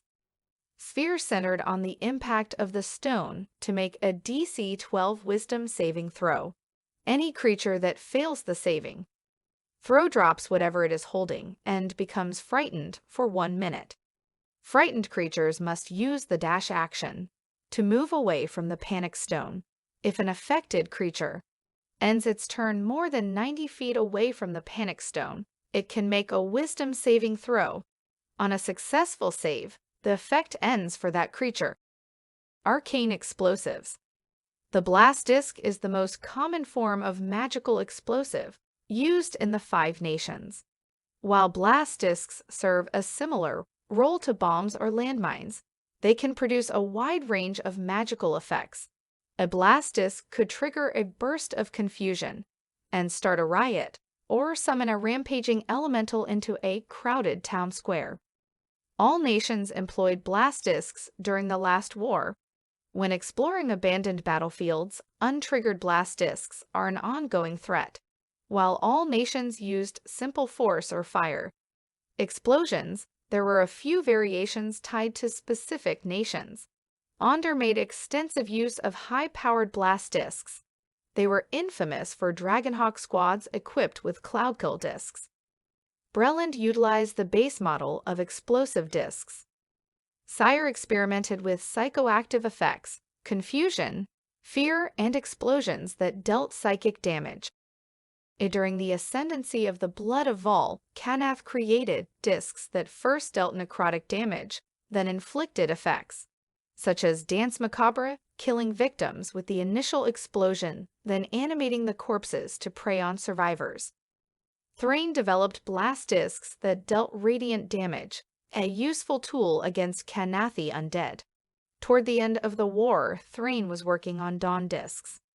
While the basic blast disc is a common magic item, under the Code of Galifar, they're illegal for civilians to own or carry. House Cannith manufactures blast discs, but won't sell them to civilians, at least not openly. So if you're looking for a blast disc, you'll need to have criminal connections or build your own. The following statistics describe the standard rules for blast discs, but more powerful versions can be created to serve the needs of a particular story. A powerful explosive disc could have a radius of hundreds of feet, instead of just 20, while a Cloudkill disc could unleash a force that expands as it moves and lingers for hours or days.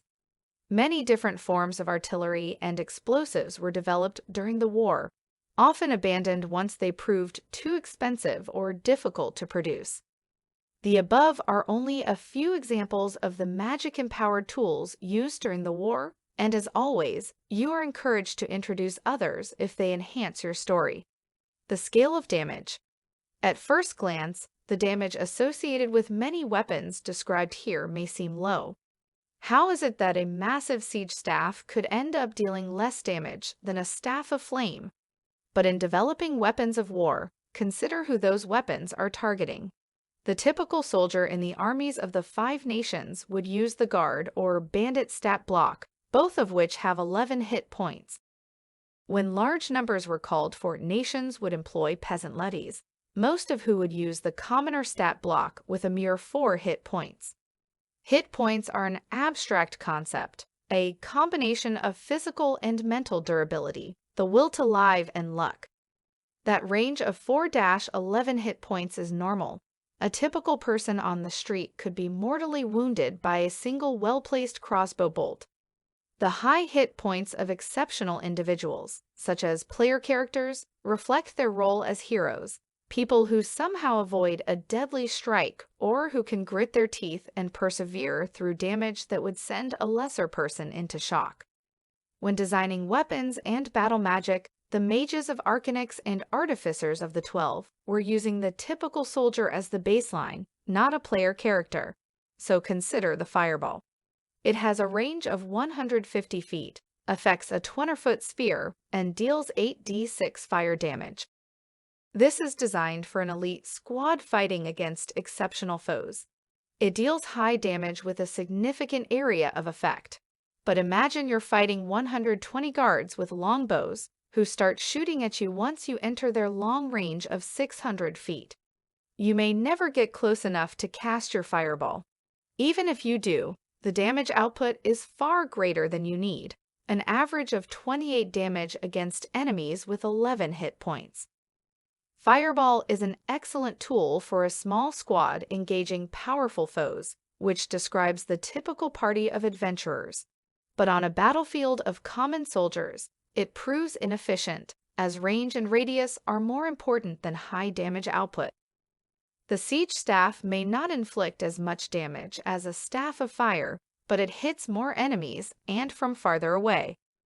This impacts how scenes unfold when your player character is on the battlefield. In the interests of story, the DM doesn't want your party to be wiped out by the first blast of a siege staff. How is that a compelling adventure? Instead, that blast might deal only 12 points of fire damage. It drops half of the soldiers accompanying you, who failed their saving throws, but you and your companions take shelter from the worst of the blast and keep pressing forward. 3d6 damage may feel low because it won't kill a player character, but it can kill commoners and typical soldiers. The fact that adventurers can keep going under fire shows how remarkable they are. Blast Disc, wondrous item, common, uncommon, or rare. A blast disc holds destructive arcane power. A typical blast disc is about 9 inches in diameter and 1 inch thick, made from layers of different metal. Dragon shards are embedded in the surface of the disc and arcane symbols are engraved in its surface. Anyone studying the surface of the disc can make an intelligence arcana check corresponding to the save DC of the disc. On a success, they identify the spell effect contained within the disc. There are 3 elements to a blast disc: the trigger, payload, and charge. Each effect is selected at the time it is created. Trigger. A spellcaster touching a blast disc can use an action to activate it. However, generally you don't want to be holding a blast disc when it goes off. A blast disc can be created with one of the following triggers, or with a more complex trigger of the creator's choosing. For example, to detonate when a certain word is spoken, when a specific object comes within range, etc. Time. When the disc is activated, the user can set a time delay of up to 10 minutes before it releases its effect. Proximity. 30 seconds after the disc is activated. It can trigger when someone comes within a certain distance of the disc, or when someone first makes contact with the disc, then breaks that contact. Impact. The activated disc can be set to detonate on impact, then used by throwing or dropping it. Payload. When the blast disc is triggered, it produces one of the following magical effects, chosen when it was manufactured. Explosive. This creates an explosion in a 20-foot radius centered on the disc. Each creature in the area must make a DC 13 dexterity saving throw, taking 11 2d10 damage on a failed save, or half as much damage on a successful one. An explosive blast disc deals triple damage to objects or structures. The damage type is set when the disc is created. Spell effect. The disc produces a spell effect when triggered. The effect must target either a single creature, whoever triggers the disc, or an area of effect centered on the disc.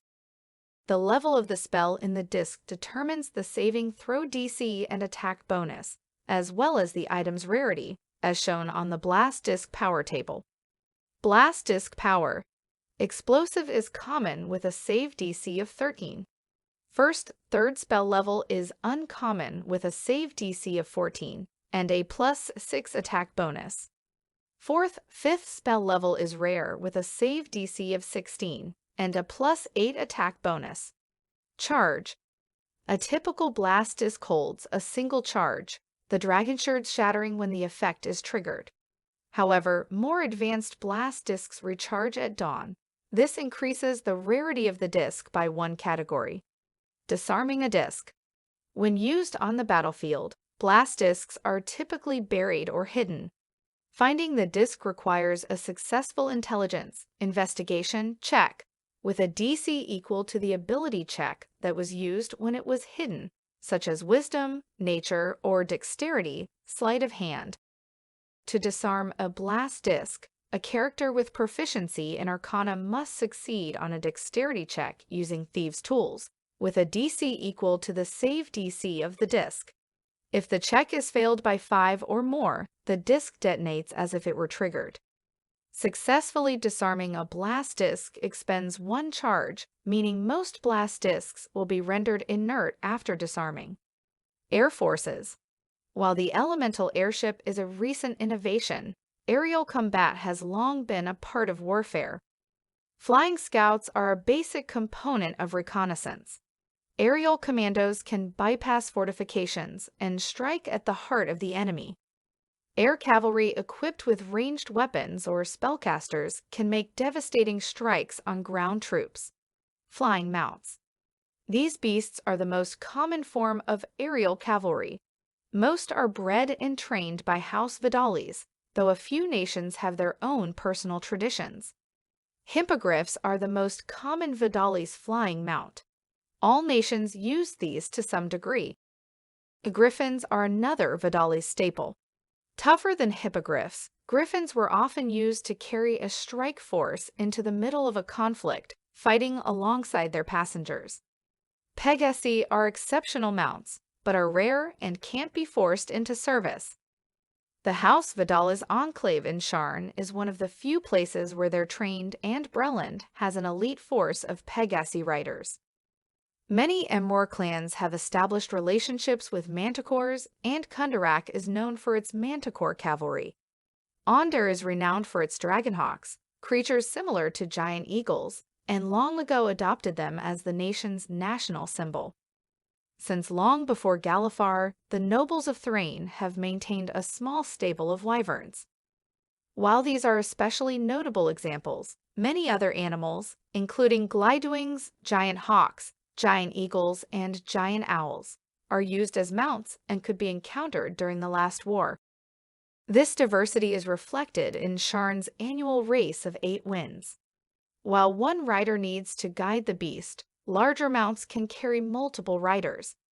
A hippogriff can bear a single archer or wandslinger, while a griffin or wyvern can carry several. Thrain was the first nation to employ bags of holding to devastating effect, allowing a rider to carry a supply of blast discs or, more simply, to drop any number of large, heavy objects. Flying creatures, gargoyles make excellent scouts and couriers, while harpies can have a devastating, disruptive effect on troops. House Tharashk only began selling the services of these creatures in 988 YK, so they were never fully integrated into the war effort. However, a number of nations are still exploring ways to effectively exploit the capabilities of these creatures. Magic items. In addition to its beloved dragonhawks, Onder also deployed elite units equipped with brooms of flying. Other nations managed to duplicate these on a smaller scale, using them for scouts and spies, but Onder was the only nation that fielded actual squads of broom riders in battle. Elemental airships. The first elemental airships went into service in 990 YK, just 4 years before the Mourning. Airships require a Lyrander pilot, and initially Lyrander was loath to devote its vessels to purely military service. It was only in 994 YK that they produced a small number of storm ships. Today, Lyrander is likely working with someone to develop aerial warships, but it's up to the DM to decide which nation they're working with, if any. Wandslingers. Magic evolves. When Galifar forged his kingdom, his wizards hadn't mastered Firebolt or Ray of Frost. The development of the cantrip, casual spells that can be used at will, took centuries, as the Arcane Congress studied Arcane techniques and the powers of sorcery. The soldiers of the United Kingdom relied on sword and bow, but as the last war began, Onder took stock of its resources. Thanks to the presence of the Arcane Congress, Onder led Galifar in mystical education. Assembling the first regiment of arcane dragoons, Onder developed the war staff and battle rod. Over the course of the last war, these techniques spread across the 5 nations and beyond. Today, it's no surprise to see a tough inquisitive or a sentinel marshal with a sword in one hand and a wand in the other. But no one calls these people arcane dragoons. If you fight your battles with fire bolt or sacred flame, you're known as a wandslinger. What is a wandslinger? At its simplest level, a wandslinger is any individual capable of casting a damage-dealing cantrip. Beyond that, it's about how you present yourself to the world. If you know the firebolt cantrip, whether as a wizard, a sorcerer, or because you took the Magic Initiate feat, you could be a wandslinger. Do you carry an arcane focus? If so, do you display it prominently? Do you carry your wand of Fernian Ash with pride, twirling it and doing flame tricks? If so, you're a wandslinger. By contrast, if you're a scholarly wizard who despises conflict and prefers not to use an arcane focus, you're not a wandslinger, even though you are just as capable at magical combat. As much as anything, it's about attitude. NPC wandslingers. The typical NPC wandslinger can be based on any stat block, adding the ability to cast at least 2 cantrips. Most arcane dragoons could also cast at least 1 first-level spell. An exceptional wandslinger may know additional cantrips or spells as fits the needs of the story. The Battle Magic, Range and Radius sidebar presents 2 new wandslinger spells. Since NPC don't follow the same rules as player characters and player characters are exceptional, the DM may decide that an NPC wandslinger needs an arcane focus in order to cast a spell. Player characters are versatile. It's useful for you to have a wand, but you can work around its absence. The typical arcane dragoon needs a wand, rod, or staff in order to cast a spell or cantrip. Here are a few examples of NPC wandslingers. Ondarian Dragoon. Cantrips known: Force Blast, Shocking Grasp. Spells known: Concussive Burst, 1/day. Brellish Firebrand. Cantrips known: Firebolt, Light. Spells known: Burning Hands, 1/day. Siren Phantasm. Cantrips known: Force Blast, Minor Illusion. Spells known: Shield, 1/day. Kanathi Ghoul. Cantrips known: Chill Touch, Poison Spray. Spells known: Cause Fear, 1/day. Thrain Beacon. Cantrips known: Sacred Flame, Spare the Dying. Spells known: Guiding Bolt, 1/day. Other specialties. While wandslingers are becoming more commonplace, at the moment this is still an elite specialty. By adding wandslinger capabilities to a standard stat block, such as a guard, you are reflecting specialized training, much like a player character acquiring a feat. If you want to add more national flavor to current or former soldiers, you can add different feats to a stat block. Thrain is known for its archers. If you want to represent an elite Thrain archer, you could use the scout stat block, but add the benefits of the sharpshooter feat. Kanath fielded exceptional heavy infantry, and a Kanathi knight could gain the benefits of heavy armor master.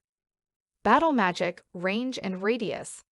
As Onder expanded the use of arcane dragoons, It saw the need for spells that could match the range of the Thrain archers, or bring down large numbers of peasant luddies. Force Blast is a simple spell that lacks the offensive punch of a firebolt, but has greater range than a longbow and a rarely resisted damage type. Concussive Burst isn't as deadly as Burning Hands or Thunderwave, but it covers the same area as a fireball while being accessible to a Wandslinger. These spells may not appeal to player characters, but you could find them in the hands of enemy Wandslingers. Force Blast. Evocation cantrip casting time, 1 action. Range, 180 feet. Components, V.S. duration, instantaneous spell lists. Artificer, Sorcerer, Wizard. You unleash a bolt of mystical power at a creature or object within range. Make a ranged spell attack against the target. On a hit, the target takes 1d8 force damage. This spell's damage increases by 1d8 when you reach 5th level, 2d8, 11th level, 3d8, and 17th level, 4d8. Concussive Burst, 1st level evocation. Casting time, 1 action. Range, 60 feet. Components, V.S. duration, 1 round. Spell lists, Sorcerer, Wizard. A pulse of energy tears ripples through the air, dealing minor damage over a wide area. Choose a point within range. Each creature within a 20-foot radius sphere centered on that point must make a Constitution saving throw. On a failed save, a creature takes 2d4 force damage and is deafened until the end of your next turn. On a successful save, a creature takes half as much damage and isn't deafened. At higher levels, when you cast this spell using a spell slot of 2nd level or higher, the damage increases by 2d4 for each slot level above 1st. Wands and Staffs. The Wandslinger is trained to use an arcane focus. The power isn't in the wand, it's simply a tool for channeling a spell. But what of magic wands, staffs, and rods? Under the wide magic principles of Eberron, common and uncommon items are part of the magical industry. Rare items are exotic and expensive, and very rare and legendary items are largely beyond the capabilities of Cannith and the Arcane Congress. As such, weapons such as a wand of fireballs or wand of lightning bolts could be found on the battlefield, especially when dealing with Aundair, but they were rare, only assigned to elite units and critical operations. However, House Cannith and Aundair's Arcane Congress are always working to produce more efficient weapons, and the Wand of Magic Missiles is one such recent development. Prior versions of the wand were more expensive, could only be used by trained spellcasters, or didn't regain charges. The Wand of Magic Missiles breaks this barrier. It's an uncommon magic item that doesn't require attunement and can be used by any creature.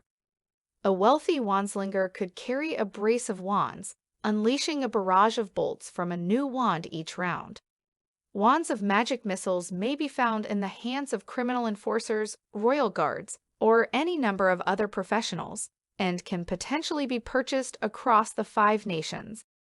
However, they were perfected by the Arcane Congress just 12 years ago, and House Cannith has yet to replicate that technique. As a result, these wands are primarily found in Aundair or used by Aundairians.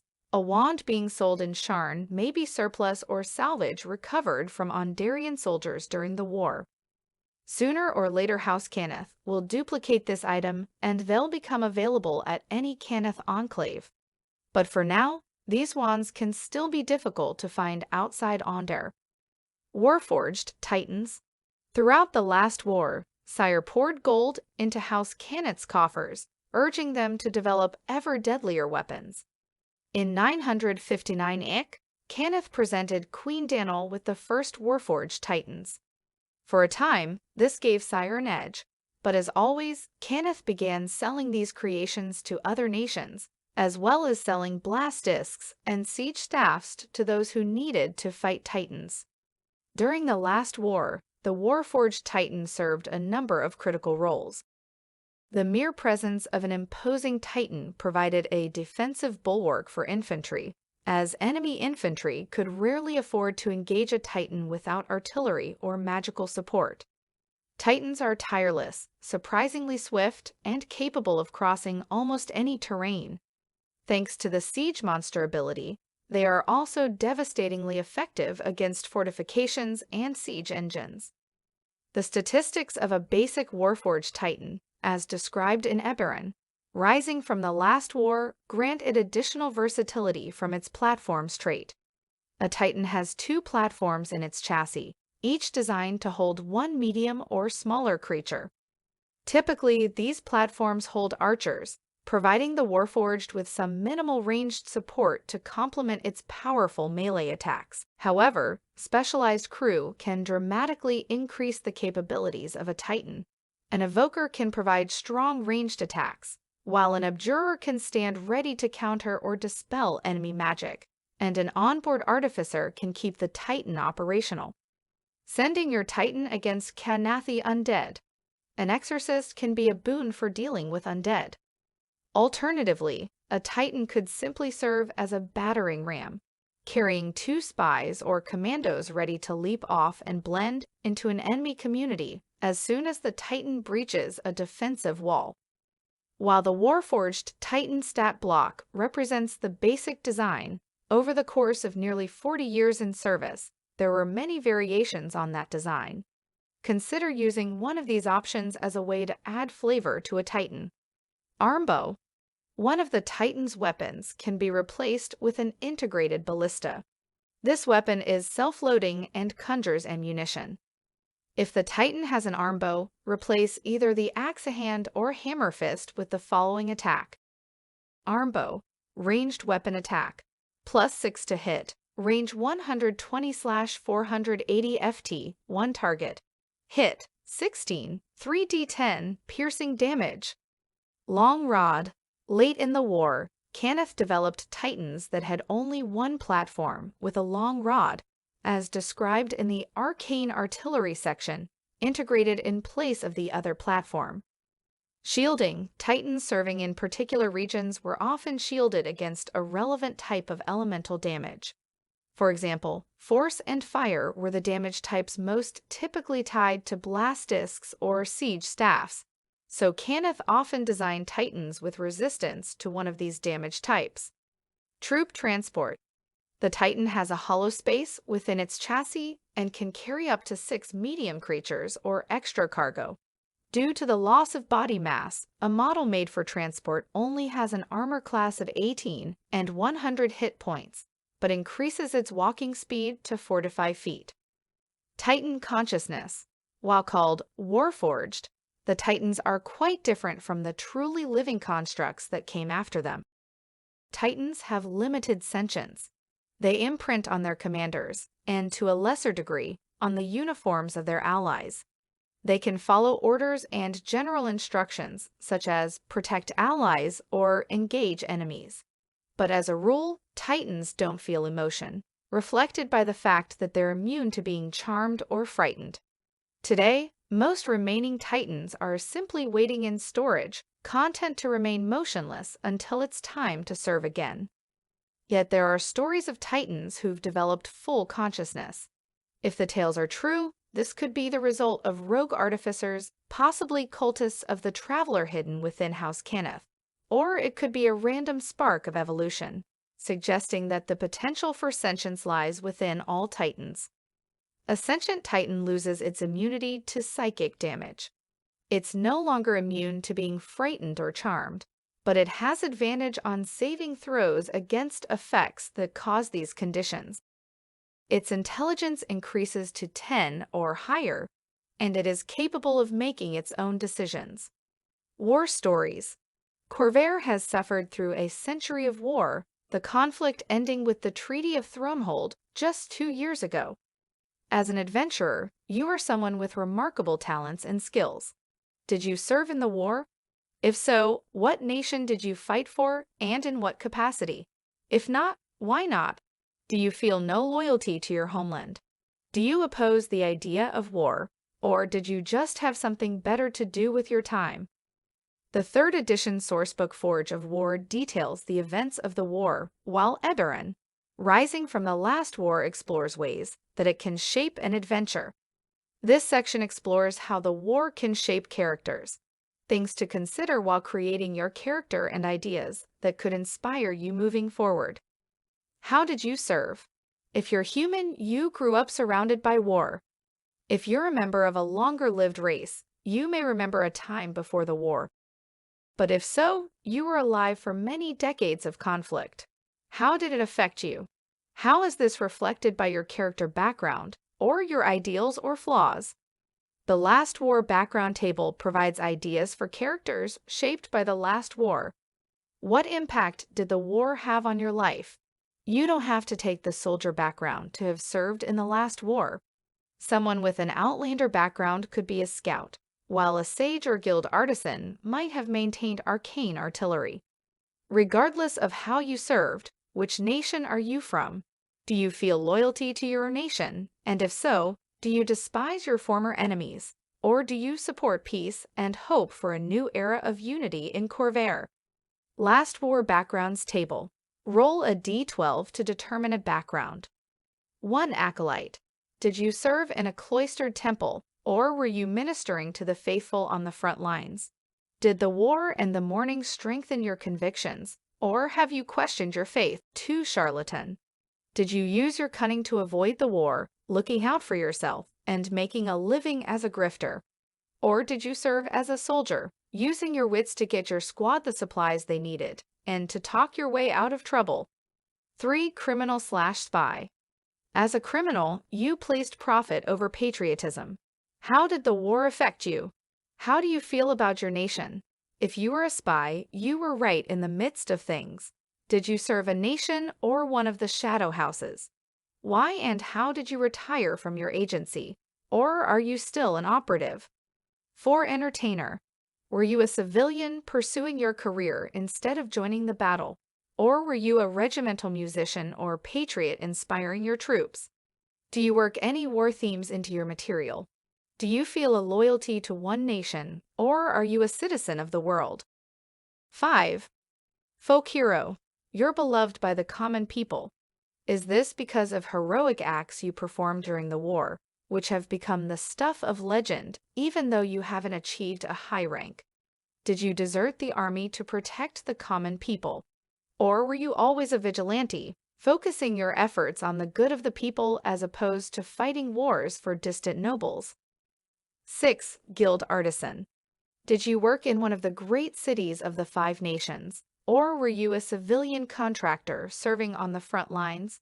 Many artisans tied to the Dragonmart houses were embedded in military units, helping to maintain equipment or providing vital services.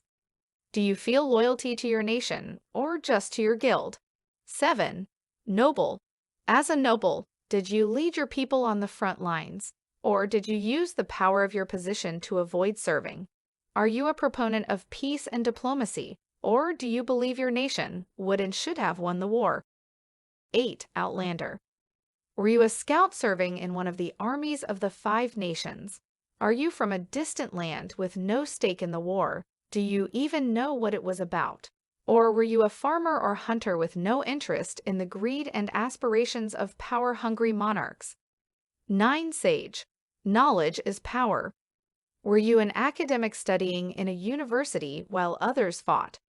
A chronicler trying to uncover the truth? Or did you serve one of the nations as a researcher, either studying mundane matters or performing arcane experiments? 10. Sailor.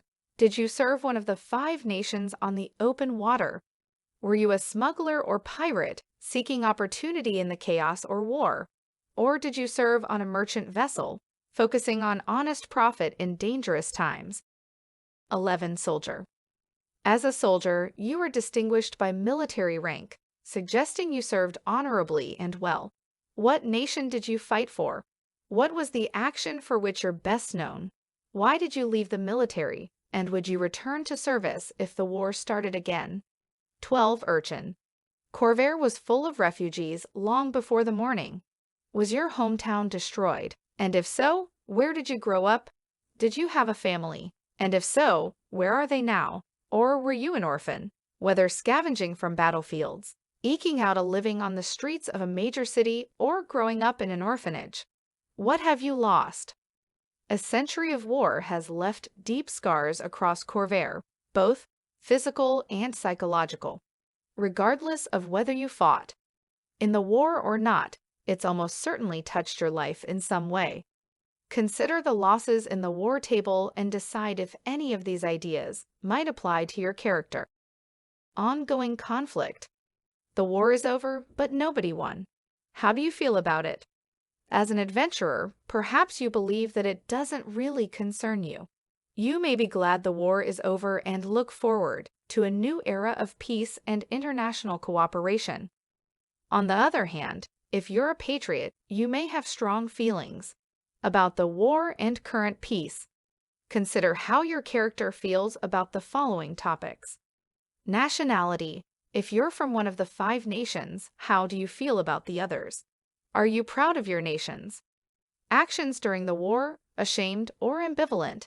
Do you blame the citizens of rival nations for the losses you've suffered? What about the new nations that have emerged during the war? Vaelnar, Dargun, the Eldeen Reaches, the Emror Holds, and Drome? Do you support these nations, or do you consider them to be traitors and rebels? Lost Lands. Thrain still holds the Ondarian city of Thaliost, and this is far from the only town that's changed hands. Dargun and Vaelnar seized land from Cyre, and the Eldeen Reaches split from Ondar. Do you have attachments to one of the new nations? If you're from one of these regions, are you a fervent supporter of your young nation, or are you ambivalent to the struggles it may face? If you're tied to one of the lands that was lost, do you want revenge or to restore your homeland? Rivals or revenge? Consider what you've lost and what you've been through. Did you make any enemies during the war? Have you sworn to one day get vengeance on the Kanathi general who slaughtered your unit and raised your dearest friends as undead? Or perhaps the cruel commandant who had you tortured in a prison camp? The incompetent Canath Madrate who supplied your troops with faulty weapons? Or do you have a more friendly rival, a fellow soldier who always outshone you on the battlefield, that you're determined to outdo in the future? Losses in the war. Roll a d8 to determine what you've lost. One family. Some or all of your family members died during the war. How did they die? Do you bear a grudge against the nation or specific individuals responsible for their deaths? 2. Faith. At one point you were on a path to become a priest or a paladin, but something crushed your faith. Was it something you saw, something you did, or just the overall horror of the war? What would it take to restore your faith? 3. Home. Your home was destroyed in the war. Was it just the building that was lost, or was it your entire community or city? Was your home physically destroyed, or is it now in the hands of enemies? 4. Hope. You've been embittered by the horrible things you've seen or done over the course of the war. Once you may have been an optimist or altruist. Now you're convinced the world is a terrible place. What would it take for this to change? Magic in the world. There are challenges facing every society, problems that need to be solved. Communication, transportation, even entertainment. In Corvair, magic is the tool people use to solve these problems. But what does that look like? Everyone knows about the lightning rail and the elemental airship. But what about when you walk into a tavern or down the main street of a small town? The magical ambience table provides a few examples of everyday magic seen at work. This section explores many different aspects of how magic works in Corvair, from the role of cantrips and common magic items to the magic services that adventurers can take advantage of. Magical ambience table. Roll a d10 for magical ambience in the world. 1. A passerby is wearing a black cloak that resembles the night sky, complete with the moons, twinkling stars, and the golden ring of Cyberes. 2. A child is playing with a wooden doll. They tap the doll on its chest, and it loudly exclaims, "Matecrafting is hard." 3. A blacksmith prepares her anvil. She whispers as she traces a pattern over the metal, and you see glowing lines following her fingertips. 4. A gnome in a bright blue doublet stands on a street corner, holding a rod of brass and wood. As he runs his fingers along the rod, you hear unearthly music, soft, soothing, seeming to come from all around you. 5. A lamplighter uses a long hook to raise the shutter on a nearby streetlight. This reveals the globe of cold fire within the ever-bright lantern, casting golden light across the street. 6. A shadow falls over you as an elemental airship passes overhead. The vessel is surrounded by a ring of fire, blazing brightly as the airship accelerates and sails away. 7. Two gnomes are having an animated conversation. One notices you looking at him. He makes a gesture, and the sounds of their voices are suddenly muffled and nearly impossible to hear. 8. A street performer weaves minor illusions in the air, depicting the events of a local hero of the last war. 9. A man with gleaming silver hair emerges from a salon. He pauses to admire his new reflection in the mirror. 10. A dwarf merchant passes by you. A large trunk follows close behind her, floating a foot above the ground. Wide magic. The 5 nations are built on a foundation of magical tools and services. Arcane magic is understood to be a form of science. Anyone with the aptitude for it can train at a house trade school to become a magerite or learn how to be a wandslinger. There's nothing strange about seeing an airship in the sky or sending a message to a distant friend using a speaking stone. However, a common maxim about Corvair is that it possesses wide magic, not high magic, while the speaking stone allows you to send messages between 2 stone stations. Sending is a rarer service that fewer people can afford. Lesser restoration is available at any good Jurassico healing house, but Raise Dead isn't so trivial. As a broad rule, the people of Corvair are used to dealing with tools and services that mimic cantrips or spells of 1st and 2nd level. They're familiar with 3rd level spells, fireballs on the battlefield, aristocrats using cities sending services, but these things are expensive. Effects of 4th or 5th level are known. Orion maintains a network of teleportation circles. The dead can be raised, an oracle can cast divination. But these things aren't part of everyday life, and the typical commoner doesn't expect to run into them. Magical effects of 6th level or higher are usually the product of more advanced civilizations, the dragons of Arganessen, the elves of Erinal, the ancient giants of Zendrick. The same principle applies to magic items. Common and uncommon items are part of everyday life. Rare items exist, but they're rare. And very rare and legendary items are typically the product of advanced civilizations or remarkable events. There are exceptions to this rule. There are higher-level spellcasters in the world, Mourning the Fleshweaver, Jaeladarin, the Great Druid Olian, but civilization is built on a foundation of common and uncommon items and spells of 3rd level and below. High-level spellcasters are capable of remarkable feats, but these can't yet be mass-produced. Common magic items. Common magic items are common throughout Corvair. This isn't to say they are trivial. Eberron, rising from the last war, sets the price of a common magic item at 2d4x 10 GP, so even the simplest item will cost 20 GP. A farmer might treasure her ever-bright lantern and the gown of clothes of mending that has been in her family for generations, while a wealthy young noble may flaunt his glamour weave and cloak of many fashions. Common magic items generally aren't all sold in one place. A high-class tailor will sell both mundane and magical clothes, but you can't buy an ever-bright lantern at their shop. People don't see these things as a separate class of magic item. They're simply the most effective tools of their type.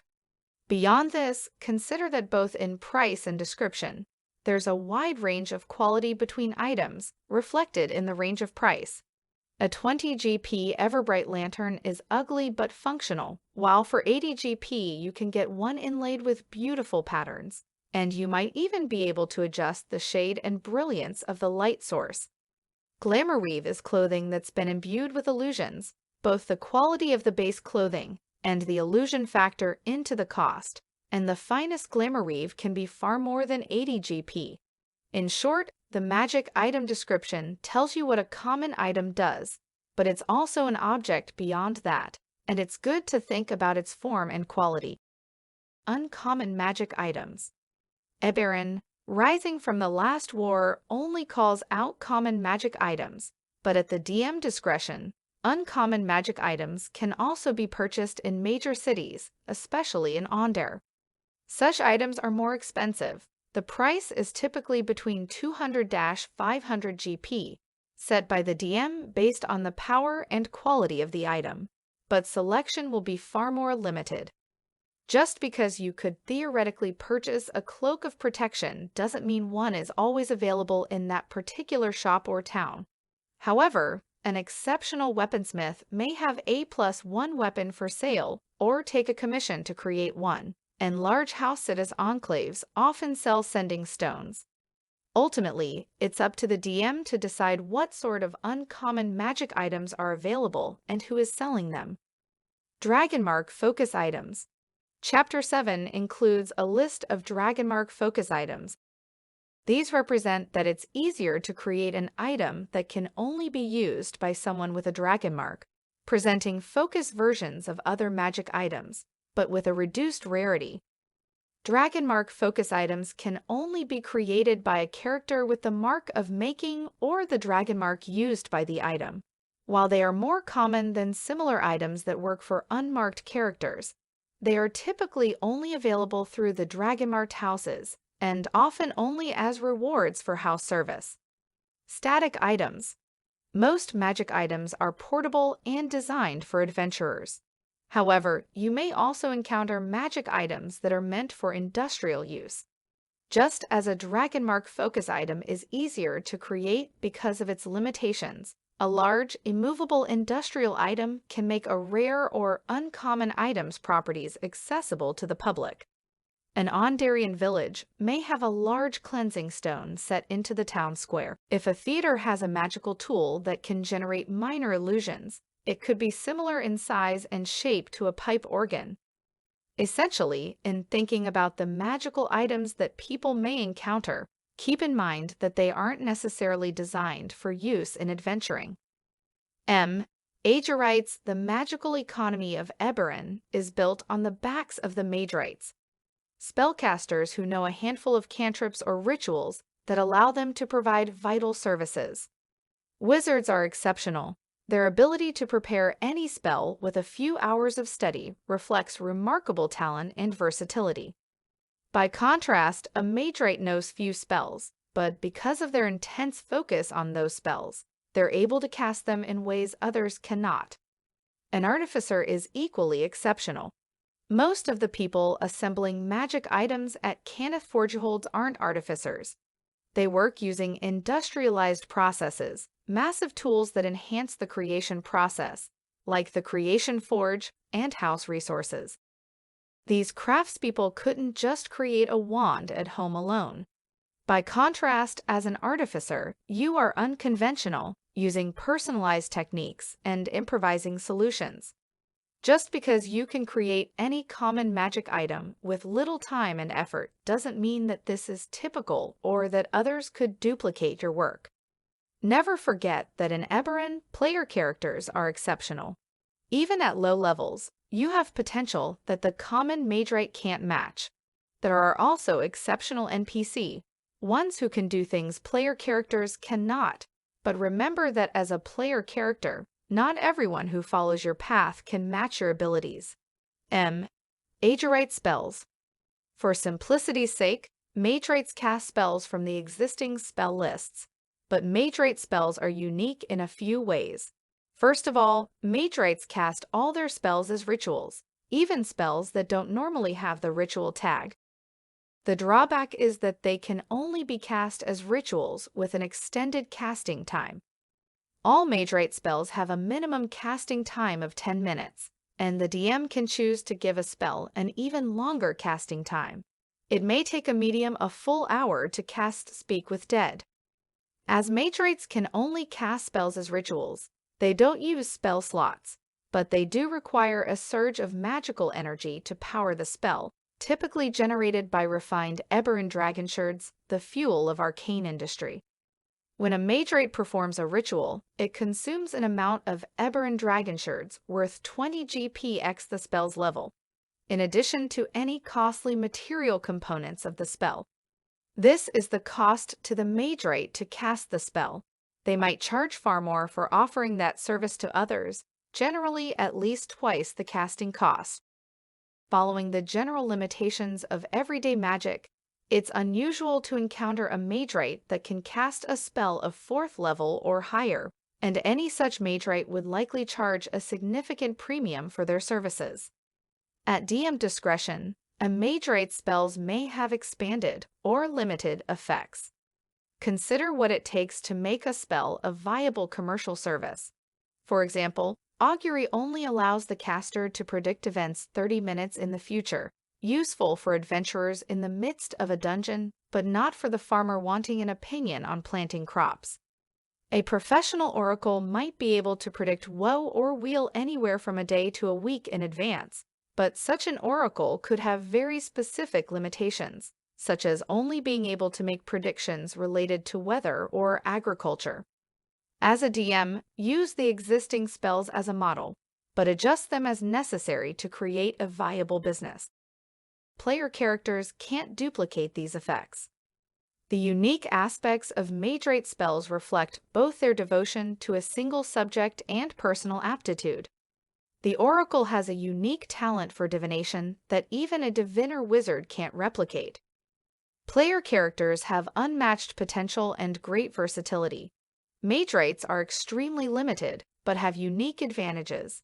New cantrips. Here are 2 new cantrips you might find employed by a Magerite, other NPC, or player character in Corvair. Onder's Silent Sanctum. Illusion cantrip casting time. 1 action. Range, self, 5-foot radius. Components, est, duration, concentration, up to 1 minute. Spell lists, Artificer, Bard, Sorcerer, Wizard. You create an invisible sphere of energy with a 5-foot radius. Until the spell ends, it moves with you, centered on you.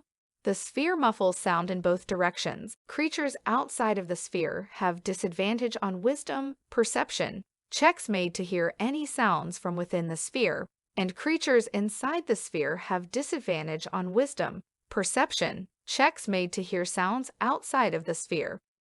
In addition, creatures have advantage on saving throws against effects that require them to hear a sound from the other side of the sphere, such as the command spell.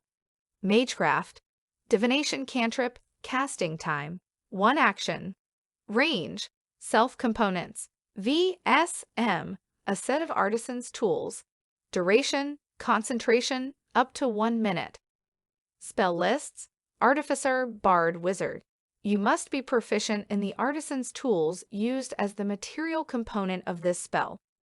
Once before the spell ends, you can gain advantage on an ability check using these tools. Casual cantrips. In Arenal, almost every citizen knows a few cantrips. The 5 nations aren't quite so advanced. There, cantrips are common, but still reflect specialized training. Most people rely on common magic items. A Magerite can be proud of their talents, though just as Magerites have a narrow spell selection, their cantrips are also more limited than those used by player characters. A Magerite chef uses effects similar to prestidigitation to heat and flavor food, but they can't conjure illusions or extinguish flames. The idea is that the most versatile cantrips, such as prestidigitation and thaumaturgy, represent knowledge of a range of discrete spell effects, all categorized under one greater cantrip. Your spell list merely says prestidigitation, but that encompasses a host of lesser cantrips. When you extinguish a fire, you're actually casting incendiary purge, and when you chill your drink, you're performing culinary transmutation. While this has no effect on player characters, consider that Magerites and other lesser spellcasters might only know limited forms of common cantrips, such as the following. Boldra's Broom. You clean an object or surface made from wood, stone, or metal no larger than 1 cubic foot. Culinary transmutation. You chill or warm up to 1 cubic foot of non-living material. Grogan's grime. You soil an object or space no larger than 1 cubic foot. Hallin's dramatic entrance. You instantaneously cause an unlocked door or window within 30 feet to fly open or slam shut. Incendiary purge. You extinguish a candle, a torch, or a small campfire. Kellen's kindling. You light a candle, torch, or small campfire. Fireland whispers. You create an instantaneous sound that originates from a point of your choice within 30 feet, such as a rumble of thunder, the hooting of an owl, or ominous whispers. Shawl flame. You cause flames to flicker, brighten, dim, or change color for 1 minute. Tiling tongue. Your voice is up to 3 times as loud as normal for up to 1 minute. Varen's textile restoration. You clean an object made of cloth or leather no larger than 1 cubic foot. Zollen zest. You flavor up to 1 cubic foot of non-living material. This lasts for 1 hour. Magerates in action. Magerates weave magic into their work. They are not only limited spellcasters, but skilled professionals who use magic as a tool. In addition to a limited range of magic ability, Magerates are also skilled in the mundane aspects of their specialty. A Magerate chef doesn't make food by snapping their fingers. They're skilled with cook's utensils, as well as using culinary transformation and Zollen zest as tools in their repertoire. Below are a few examples of Magerate professions. Arcane locksmith. Locksmiths are typically trained by the Warding Guild of House Kundarak, and most people expect a locksmith to be a dwarf. An arcane locksmith is proficient with thieves' tools and tinker's tools, using these for most of their work. They can cast arcane lock and knock as rituals. When casting these rituals, they use tinker's tools as an arcane focus, tracing symbols and sprinkling powdered dragon shards over the object to be locked or unlocked. Artisan, blacksmith, cobbler, or cooper. A typical artisan is proficient with their tools and learns mending and magecraft.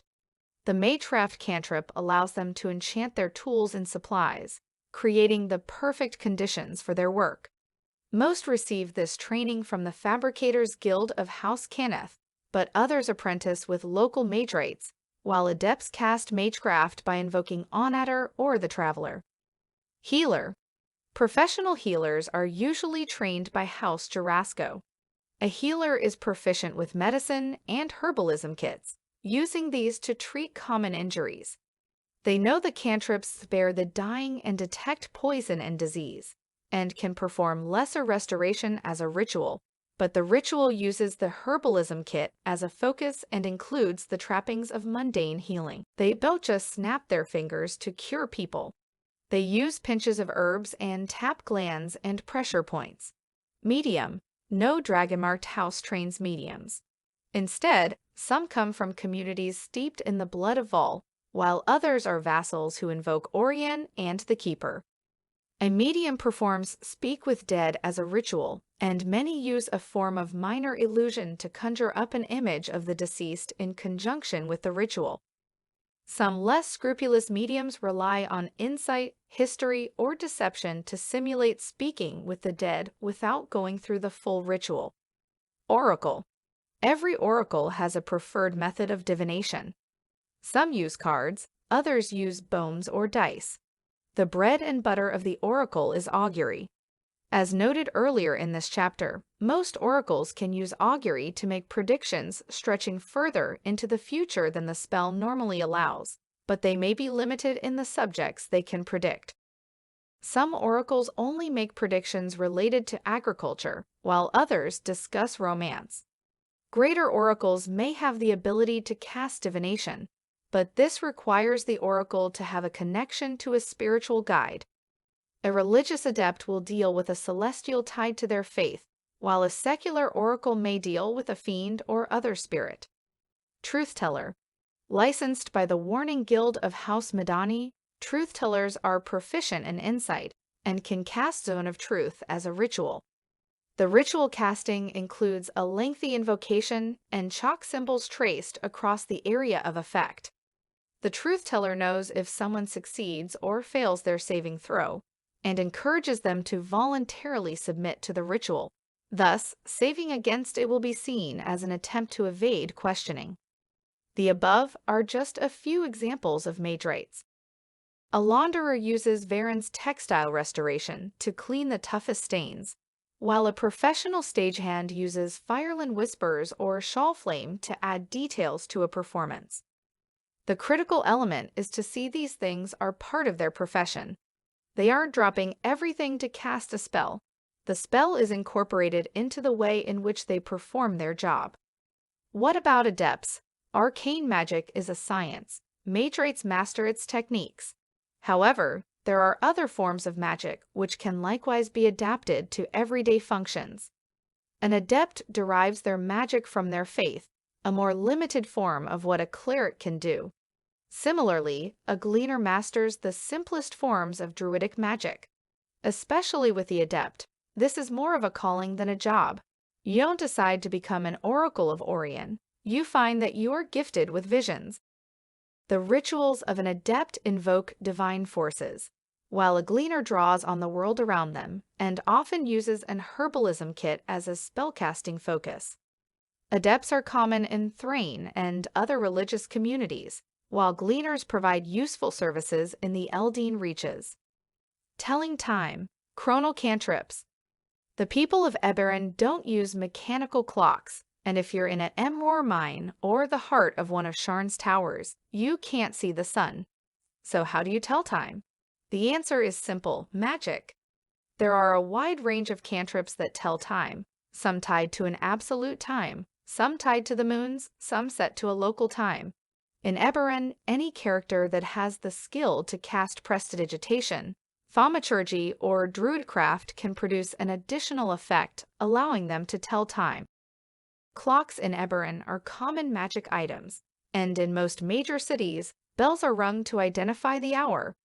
3 bells means 3 o'clock.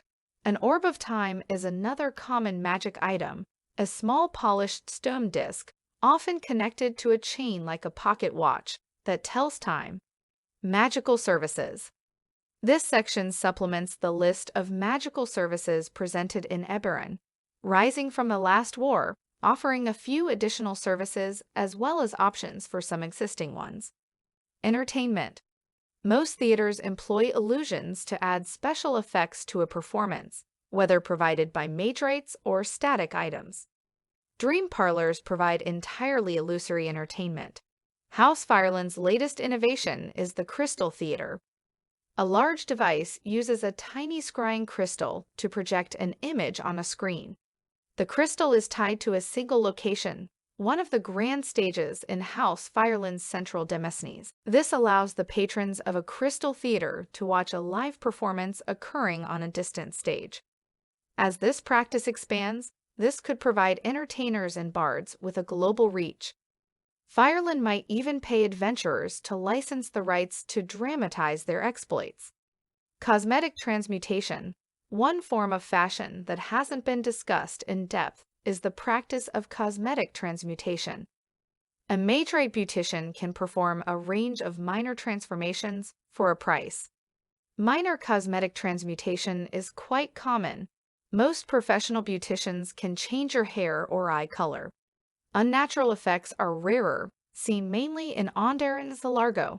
Metallic hair colors are a recent fad in Fairhaven, and in the days before Galifar, the nobles of Thaliost would adopt elf features. The effects of cosmetic transmutation typically last a week, but if you're dealing with a mage rite of sufficient skill, you can extend the effect to 1 month. In some cities, you might even find an expert who can make the change permanent. The more complicated the transmutation, the more costly and hard to find the service becomes. Cosmetic transmutation services. A minor natural service for lasting effects of a week, month, or permanently are 10 GP, 20 GP, or 50 GP respectively. A minor unusual service for lasting effects of a week, month, or permanently are 20 GP, 40 GP, or 100 GP respectively. A moderate service for lasting effects of a week, month, or permanently are 40 GP, 80 GP, or 200 GP respectively. A major service for lasting effects of a week, month, or permanently are 60 GP, 120 GP, or 300 GP respectively. Minor natural. Simple transmutation can temporarily change the color of your hair, skin, or eyes within the standard parameters for your species. Minor, unusual. If you're seeking unnatural effects, cat's eyes or moving tattoos, you'll need a highly skilled beautician. Moderate, significant physical transformation allows you to alter your weight, height, or sex. These substantial transmutations require an expert in their trade. Major, specialized, or exotic physical transformation can match the appearance of a specific individual or change your apparent species. While this alters your appearance, you don't gain the racial traits associated with your selected form. Those seeking to imitate another's appearance must be wary. Duplicating the appearance of another person is a crime under the Code of Galifar, malicious theft of identity, and even those who can perform the magic won't do so without good reason. It's always up to the DM to decide what services are available in any given community, and as with any magerate, beauticians are often specialized. A hairdresser might be able to give you permanent silver hair but be unable to change any other feature. In Sharn, transmutation in Upper Tavik's Landing and the Vale of Flesh in Upper Northedge are salons that specialize in cosmetic transmutation. A House Jarasco clinic can help with gender transition, shaping muscle tone, and similar services, while the criminal tyrants of Tavik's Landing are the masters of exotic physical transformation. Medicine, as noted in Eberron, rising from the last war, non-magical care is the basic service provided by House Jarasco. If you have the gold, lesser restoration can provide instant relief from common diseases. Larger healing houses can provide greater restoration, and the finest can even raise the dead. But that's where complications arise. It's up to the DM to decide how easy it is to be raised from the dead. If it suits the story, this can be a simple and reliable service, performed by a player character, Jarasco medic, or religious adept. However, it could also be dangerous. As discussed in Chapter 5, raising someone from the dead draws their spirit back from Dollar. This might catch the attention of a Dalurhi Marat, or even bring back the wrong spirit, causing a ghost to manifest or ending up with a hostile personality in your friend's body. Most religions hold that raising the dead defies fate. If you share these concerns, it's common practice to cast augury before raised dead. If the result is woe, the request for resurrection is rejected. So player characters might return from the dead, because they do have destinies to fulfill. But bear in mind that being raised from the dead is about more than just having 750 GP, and that even nobles may not be able to return. Transportation.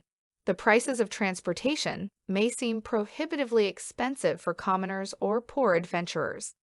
Airship travel is new and expensive, but when traveling by elemental galleon or lightning reel, more inexpensive fares are available. Eberron, rising from the last war, lists a price of 5 SP per mile, which represents the finest quality of travel, equivalent to a stay at an inn of wealthy or aristocratic quality.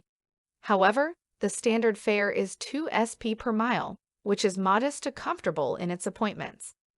Those on a budget can book passage in steerage for only 2 CP per mile, but this is typically squalid or poor in quality, and a long journey can be dangerous. Depending on their reputation, adventurers may also be able to exchange services for their passage, whether working as security or employing useful skills. Similarly, the listed speeds of water and air transport represent the average rate of travel on a standard fare vessel. Both Orion and Lyrander have prototype vehicles capable of significantly higher speeds. However, travel on such vessels is both more expensive and dangerous. Manifest zones. Manifest zones are areas where the influence of the other planes bleeds through into the material plane. Eberron, Rising from the Last War presents some possible manifest zone effects, and Chapter 5 of this book explores these in more depth. Some manifest zones are dangerous and such regions are shunned. However, other manifest zones have effects that can be quite useful for commerce or industry, and like any natural resource, these tend to be harnessed over time. The Towers of Sharn are made possible by the manifest zone to Serenia, and any other city with a similar zone could support skycoaches and high towers. Lemanian manifest zones often promote fertility and growth, and many of the greatest farms and vineyards in Corvair are in such zones. Ultimately, this is one more factor in the wide magic of Corvair. It's not simply what spells can be cast, it's that there are places in the world itself that are inherently magical. Artificers, Invention, and Innovation. Arcane magic is a science. Wizards use words of power and mystic gestures, but there are many ways to channel arcane. Energies, suspended in the liquid of a potion, trapped in the sigils of a scroll, or focused through a wand. The Artificer is an arcane engineer. Instead of working directly with mystical energy, they use tools to perform wonders. In a world where wandslingers take to the battlefields and airships, sail through the skies, artificers are innovators and inventors, developing tools to shape the future. Chapter 6 presents 2 new artificer subclasses and a number of infusions, representing the diversity of artifice styles and specializations. Style of Artifice. As an artificer, you possess remarkable talents. You don't need the eldritch machines or vast resources that are traditionally involved in arcane industry and can produce magical effects using just your personal tools. But what's the foundation of your magic? Are you building on the basic principles used by House Kenneth or exploring less traditional paths of arcane science? The Artificer Techniques table presents a few ideas. Use one of these or develop your own, considering how this affects your appearance and the way you cast your spells. Your unique style doesn't have to change any of the default rules associated with your magic. For example, you may say that you're working with principles of mundane science, but your spells will still be negated by counterspell. Find creative ways to explain how your character's techniques interact with game rules. Perhaps some of your theories are completely false. While you believe that you're producing magical effects by talking to spirits or using Thelanian logic, it's possible you've stumbled on a different way to trigger traditional arcane reactions. If you want to explore mechanical advantages and limitations based on your unusual techniques, discuss it with your DM. Artificer Techniques Table. Roll a d6 to determine technique. 1 Kenneth Traditional. You follow the long-practiced artifice techniques of House Kenneth and the Arcane Congress. You may be adding innovative twists to your creations, but you're advancing the basic traditions of common arcane science. 2 Planar Influence, rather than drawing on the ambient energies of Eberron, your magic uses the power of the planes. You might open microscopic portals to the planes or use elements from the planes to produce your effects, producing fire from Fernian coal or generating light from Irian crystal. 3 Mundane Science. You work with principles we can recognize from our own world. You produce fireballs with mundane explosives. Your healing potion is a shot of adrenaline, and your arcane firearm uses gunpowder. Your techniques are utterly baffling to most wizards and artificers. Note, by artificer rules, your effects still count as magical and can be counterspelled for animism. There are spirits all around us. All things are alive. You talk to potions, whisper to wands, or bind ghosts or minor fiends to your infused items. These can't be mass-produced. You have a personal relationship with everything you create. 5 Magical Thinking. Your techniques seem nonsensical to any traditional wizard or magerite. Did you spend your childhood in Thelanes, Or are you driven by strange visions? Do you bake mystical pies, sew shadows together, or carve wooden toys that somehow produce powerful magic? 6. Self-made. As a Warforged artificer, you might use pieces of your body to produce your effects. Were you designed to be the ultimate artificer, or are you discovering things about Warforged potential that Kenneth never imagined? The tools of magic. When you cast an artificer spell, you follow the same rules as other spellcasters. But what are you doing when you use your action to produce a magical effect? You aren't praying for divine intervention, invoking a supernatural patron, or producing a fireball with words and gestures. To cast spells, you must be holding a tool you're proficient with. Why? Because you're using that tool and its associated skills to produce magical effects. If you're using alchemist's supplies to cast Cure Wounds, you aren't just poking someone with a beaker, you're mixing a healing salve. Think about what your tools actually are. Artisan's tools are an abstract concept: 10 pounds of assorted objects and supplies, not just a singular tool. You may have a satchel holding them or a bandolier of pouches. If you use Tinker's tools to create an effect, what specific tools are you using, and how?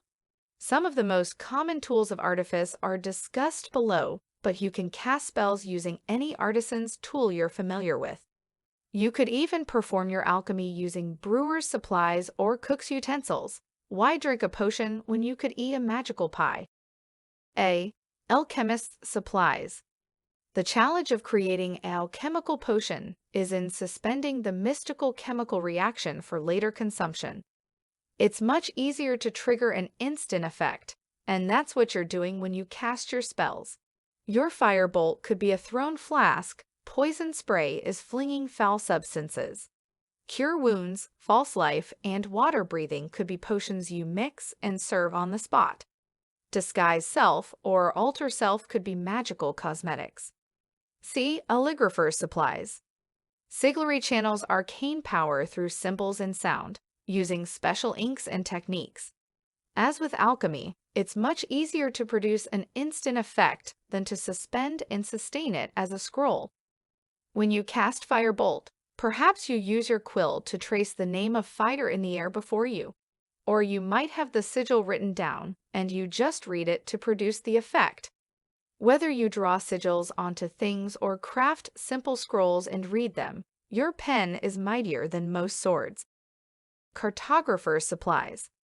This is a twist on the sigillist, and you could use your tools in the same way, drawing arcane glyphs. Or, more exotically, you could specialize in calculating ley lines and the relationships between the planes. The world is filled with micro-manifest zones waiting to be triggered. You're using your tools to calculate the proper alignments to channel the planar energies you need. Painter's supplies. If you want to be fanciful about it, you could paint what you need into reality. When you cure wounds, you're literally painting over the injury. When you cast Firebolt, you paint the flame in the air and it flies toward your opponent. This is a variation of sigillary, but the same underlying principles apply. You might even create scrolls that are images rather than words.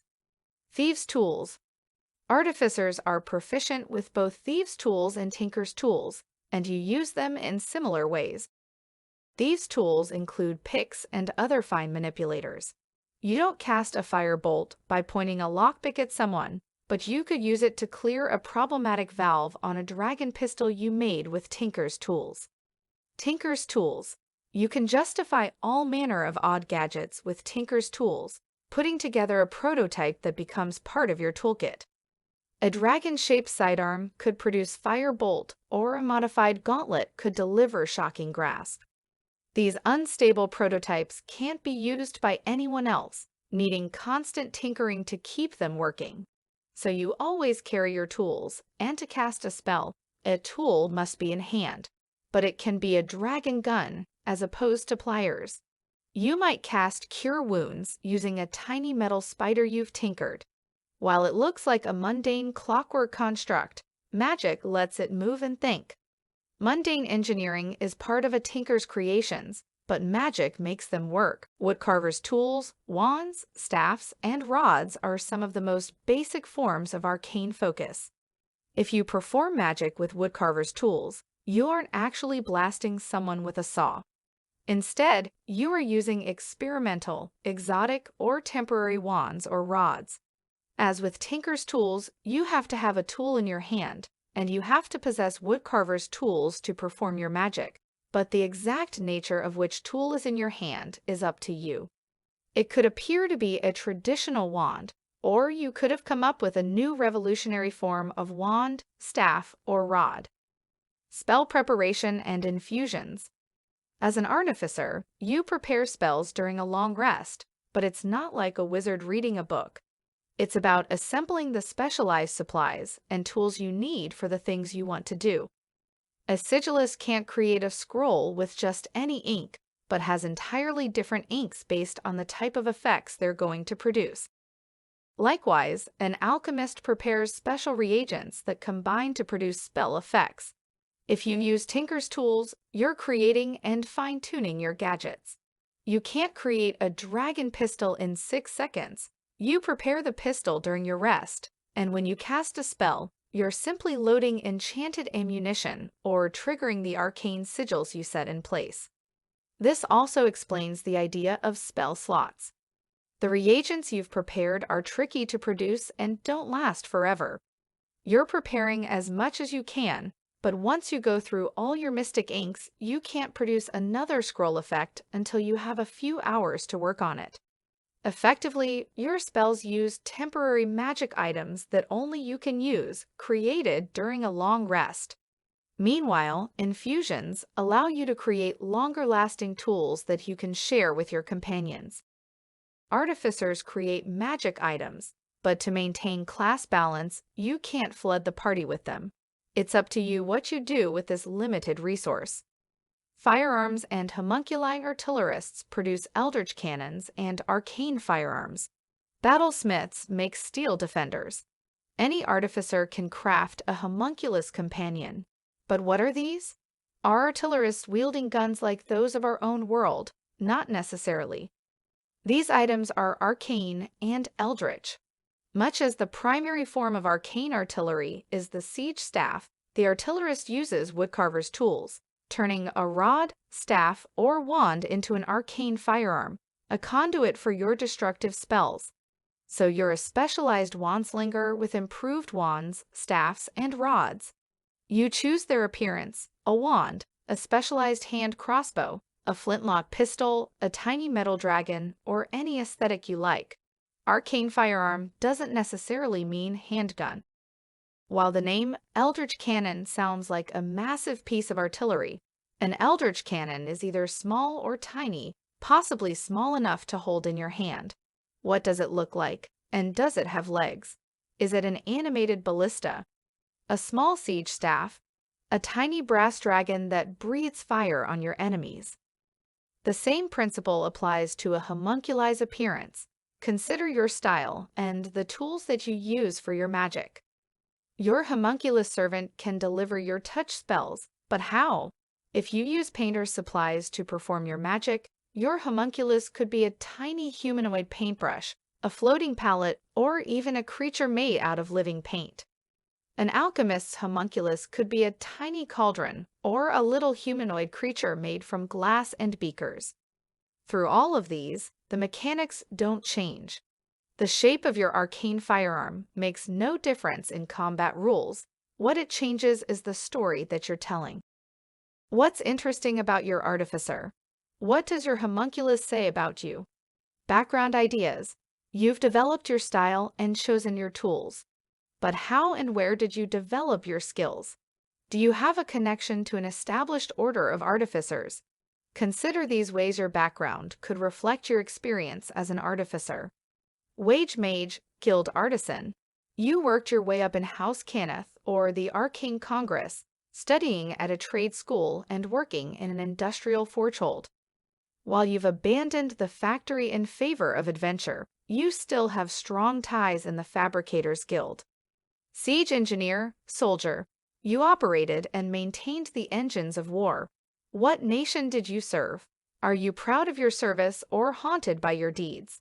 Did you serve and retire with distinction? Or are you a folk hero who deserted to help innocents? Savant, sage, you don't do well with authority. You may have started with Arcanix or the 12, but you were thrown out after challenging the system one too many times. You're brilliant, but determined to find your own path. Natural urchin, you've never studied arcane science, but you have an intuitive talent for artifice. Perhaps you grew up on battlefields, scavenging parts from warforged titans or shattered floating fortresses. Your work isn't pretty, and often seems like it shouldn't work, yet you can do things no magerite can match. Technical support, criminal/spy. You provided arcane assistance to an organization operating out of the public eye. Did you serve with the Royal Eyes of Onder or the King's Citadel of Breland, crafting common items for agents? Or was it a shadier operation like the Boromir clan or House Tarkanen? Why did you shift to a life of adventure? What pieces of your old life could come back to haunt you? Bastions of Artifice. If you're a guild artisan, what guild did you work with? When you buy a wand of magic missiles in Sharn, who made it? Here are some institutions that employ or train artificers, factions that could be tied to your background or play a role in an adventure. The Arcane Congress and Arcanix, Onder. Throughout the Golden Age of Galifar, the Arcane Congress delved into magical mysteries for the good of all. Today, it only serves the people of Onder, yet remains the largest institute of both wizardry and artifice outside of House Cannith.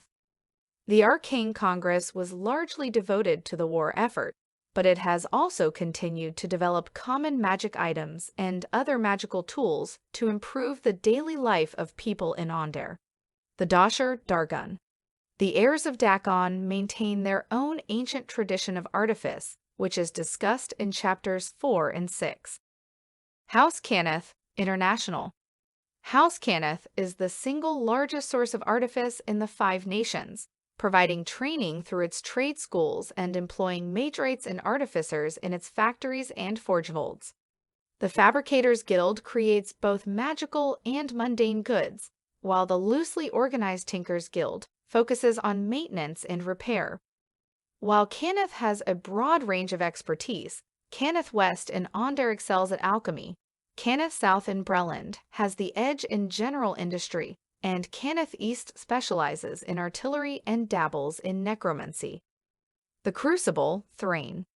Developed during the last war, this small order of adepts and artificers crafts items drawing on the power of the Silver Flame. The military every nation employed enhanced and arcane artillery in the war, along with battle magic. While most relied heavily on House Cannith, every nation has its own program researching military applications of magic, along with a corps of magerites trained to operate artillery. Adventurers could run up against ambitious military artificers whose ambitions stretch beyond their skills. Onatter's Chosen, 5 Nations. In a parallel to the cults of the Traveler, this secret order of magerites and artificers believe they're directly inspired by the sovereign Onatter. Members can be found scattered throughout the other organizations in this section. Onatter's Chosen believe that artifice should serve the greater good, and they seek to drive their organizations towards such positive purposes. Tasker's Dream, House Civis. This elite think tank focuses on developing new and improved forms of communication, both through enhancing existing tools such as the Speaking Stone and pioneering new techniques. Traveler Cults, 5 Nations. These cults are a dark reflection of Onatter's Chosen. Followers of the Traveler are found in most organizations in this section, with a strong presence in House Cannith. Traveler cultists pursue innovation at all costs, creating weapons or tools that could shatter the existing balance of power or cause chaos in other ways. Some outsiders believe airships, which cause strife between Orion and Lyrander, and Warforged may have been created by these cultists, and many blame the Traveler for the Mourning. The 12 Canath. While House Cannith is the primary source of general industry, The 12 focuses on cooperation between all of the Dragonmart houses. The Kundarak Vault network was developed here, along with most tools that draw on the specialties of multiple houses. The Zil Binders Zilargo. The Zil elemental binding industry is an important source of magrites and artificers, especially those following the path of planar influence. This isn't a monolithic organization. There are 6 major families involved in binding. The Zil consider their binding techniques to be an important national resource and are unlikely to train anyone other than a gnome.